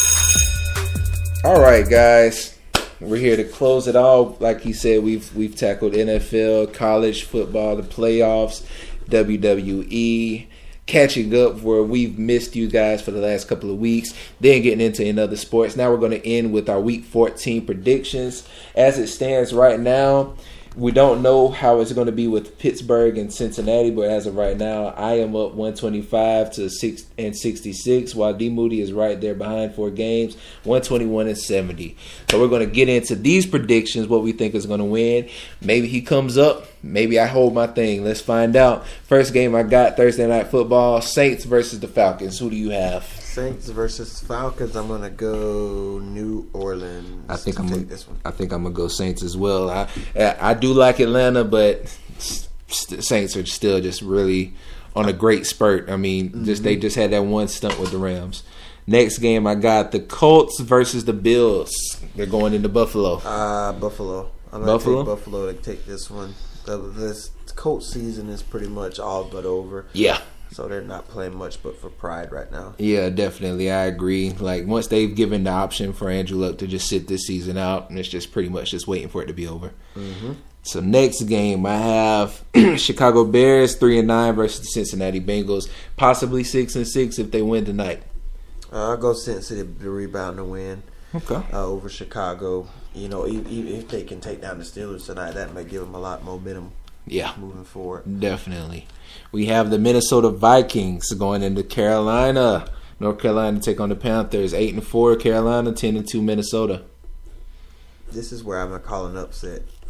I think the Panthers will surprise Minnesota. Okay. And win. The Vikings are on this little 8-game win streak. Eventually, these streaks have to end. Right. Because you don't want to go into the playoffs streaking like this and then finally lose your streak. One and done. There's no next week to play for. Exactly. Okay, so you're going Carolina. I think, though, I really think Minnesota's going to hold on. Okay. I think Minnesota's going to hold on. I'm going to go with the Vikings on this one. Okay. Next game, I got the Oakland Raiders. And the Oklahoma Sooners going to be facing off with. Hey, I believe it. Oakland Raiders versus the Kansas City Chiefs. Both teams are 6-6. Kansas City's playing poorly. Right here for the West. Yeah, somebody needs. I think the Chiefs get it back, man. You think Chiefs get it? Mm-hmm. Remember the last time they played that Thursday night game and it went back and forth and the Raiders pulled out. I think this time Kansas City will get them. I don't know, man. I think I'm going 6 Oakland. 6 of 7 they've lost. I think eventually they got to get a win in there. It's not going. I really think their season is all but done right now, man. So you going Oakland? I'm going Oakland, man. Maybe the next few games they can pull something out, but I feel like Oakland is kind of going off a little high, even though they beat the Giants, but that just gave them a little bit of time to get their chemistry together. I think they take it into Kansas City that's struggling and run them over. Okay. So, next game, the Packers versus the winless Cleveland Browns. Oh, man. Green Bay. Yeah, Green Bay. Brent Hundley's Browns are not going to win anything this year. Unfortunately. It's pretty sad to see. San Francisco 49ers 2-10 versus the Houston Texans 4-8. This is tough. It's Garoppolo. I like Garoppolo. I like what he's doing, man. Yeah. Houston is still not that bad without Deshaun. Tom Savage is trying to step up a little bit. go with San Francisco. All right. And the funny thing is, I was already in my head calling for an upset, so I'm glad we're on the same page. Yeah. So, Detroit Lions versus the Tampa Bay Buccaneers. Bucks might play spoiler, man. I want to go with Matthew. I'm going Matthew. I'm telling you now. I'm going Detroit too. You going Detroit? Yeah, okay. Can't go too many off key. Right. I can't allow you to get too far ahead of me. The Dallas Cowboys versus the New York Giants. I think that speaks for itself. Yeah. Eli might be back up in the lineup again. I think it speaks for itself. But yeah, there's a lot of turmoil going on right now. Exactly. In New York, so some spring cleaning in the fall. Yeah, definitely. Tennessee Titans 8-4 versus the Arizona Cardinals 5-7. I'm gonna go with Titans. You going Titans? Yeah, Tennessee's that dangerous team, man. That's that dark horse team. I really want to go Arizona on this one. I feel like this is going to be another upset. Yeah, because they beat Jacksonville a couple weeks ago too. Mm-hmm. You know what? I'm gonna take this risk this week. I'm gonna take this risk. I'm going. Got me one game back. That's fine. You can have it. The New York Football Jets. I think it was Football Giants. That's fine. That's all right. The Jets versus the Denver Broncos. 3-9 Denver. Broncos have lost 8 in a row. You eventually think this streak is going to end, but I'm going with the Jets, man. Yeah, me too. Just beat the Chiefs too. Yeah, I'm definitely going Jets on that. You can't go wrong. Got 5-7 Washington Redskins versus the LA Chargers. 6-6. Going with the Chargers, man. The Chargers are looking really dangerous. Looking like they want to take the AFC West over. This is a team that was 0-4, man. Yeah, definitely. I agree with you. I'm going with Chargers as well. 8-4 Seattle Seahawks versus the 8-4 Jacksonville Jaguars. This is going to be the game. I'm going Seahawks. I'm going Seattle. Yeah, I'm going. Stop agreeing with me. I'm sorry, man. That's why I went first. I felt like we were already on the same page. All right, this is my game of the week. 10-2 Philadelphia Eagles versus the 9-3 LA Rams. That's fine. I'm going Rams. I think I'm going to roll with the Rams too. Oh man! On the road cross country trip. Ooh. Rams win this game. They could potentially move up into the 2 seed. Yeah. Look at that, man. The Rams. I like when we're on the same page. All right. I think the Eagles still have to try to go ahead and start getting a reality check, and I think these back-to-back losses will get them on the right track. Definitely. A rivalry renewed right here. Baltimore Ravens going into Pittsburgh, take on the Steelers. Steelers. I'm going Ravens. Oh. I'm going Ravens, man. I like their rivalry, and I feel like even though I don't know what the rivalry score is, I feel like today, this time, Baltimore's going to take Baltimore's going to get it. Yeah. Monday Night Football, New England Patriots, Miami Dolphins. Say no more. Say no more. Yeah. So that's what it holds as far as our Week 14 predictions. So before we finally officially close, I want to just give another appreciation to all the people who listen, all the people who follow, within our state to across the country, from Virginia to California. Shout out New Zealand. Shout out to New Zealand as well. Also big shout out to Timminsville. Like I said, our people close around within the state. We appreciate you listening. We want you to actually follow us on Twitter at Sports Moods and on Instagram at It's Sports Moods. We want feedback. We really need feedback so we can grow as to be better. We want to be the number one sports thing. We want ESPN to say, hey, we need to put you on a segment because everybody likes you guys. So that's what we're looking for, guys, and we can't do it without a support team. So give us some feedback, follow us, tell your friends, share it on Facebook, share it to wherever you use your social media. We appreciate it. D Moody, you got anything you want to say, man? Nah, man. I would just like to say we finally finished within a 3-hour time. Oh, frame. my So goodness. we're getting shorter and shorter. So I'm really happy for that. But again, to all the followers, to all the listeners, just thank you for just taking the time out of your day or night, whatever time zone you may be in, to listen at us. Again, the feedback is needed. Let us know what we can improve on. Let us know what we do well, or any new ideas that you think, things that we can do to add to our podcast to make it better for you guys. But just thank you for all the support and everything that you guys give us each and every week. We're trying to grow our fan base, and each week we're seeing that it is growing, and we appreciate everybody for listening to us. Definitely, man. So, without further ado, we've already tackled last couple of weeks of NFL, last couple of weeks of college sports. We've seen what the playoff picture is right now, as well as the Heisman finalists. We recapped the pay-per-view Survivor Series, as well as what's going on in Raw and SmackDown. I hope you guys tune into Raw or watch Raw tonight because it's almost over, as well as the NFL game. We also got SmackDown going on tomorrow, as well as seeing what's going on with the NBA and other sports. Hopefully, LeVar Ball gets it back to his senses, as well as seeing our recap for Week 14. And the game, as of right now, is Bengals 20, Pittsburgh Steelers 10, ending the third quarter. So, guys, it's been fun. It's been real. I am C. Moody, as always, with D. Moody. We are Sports Moves. That's two Moodies. One duty. Sports. We'll see you again.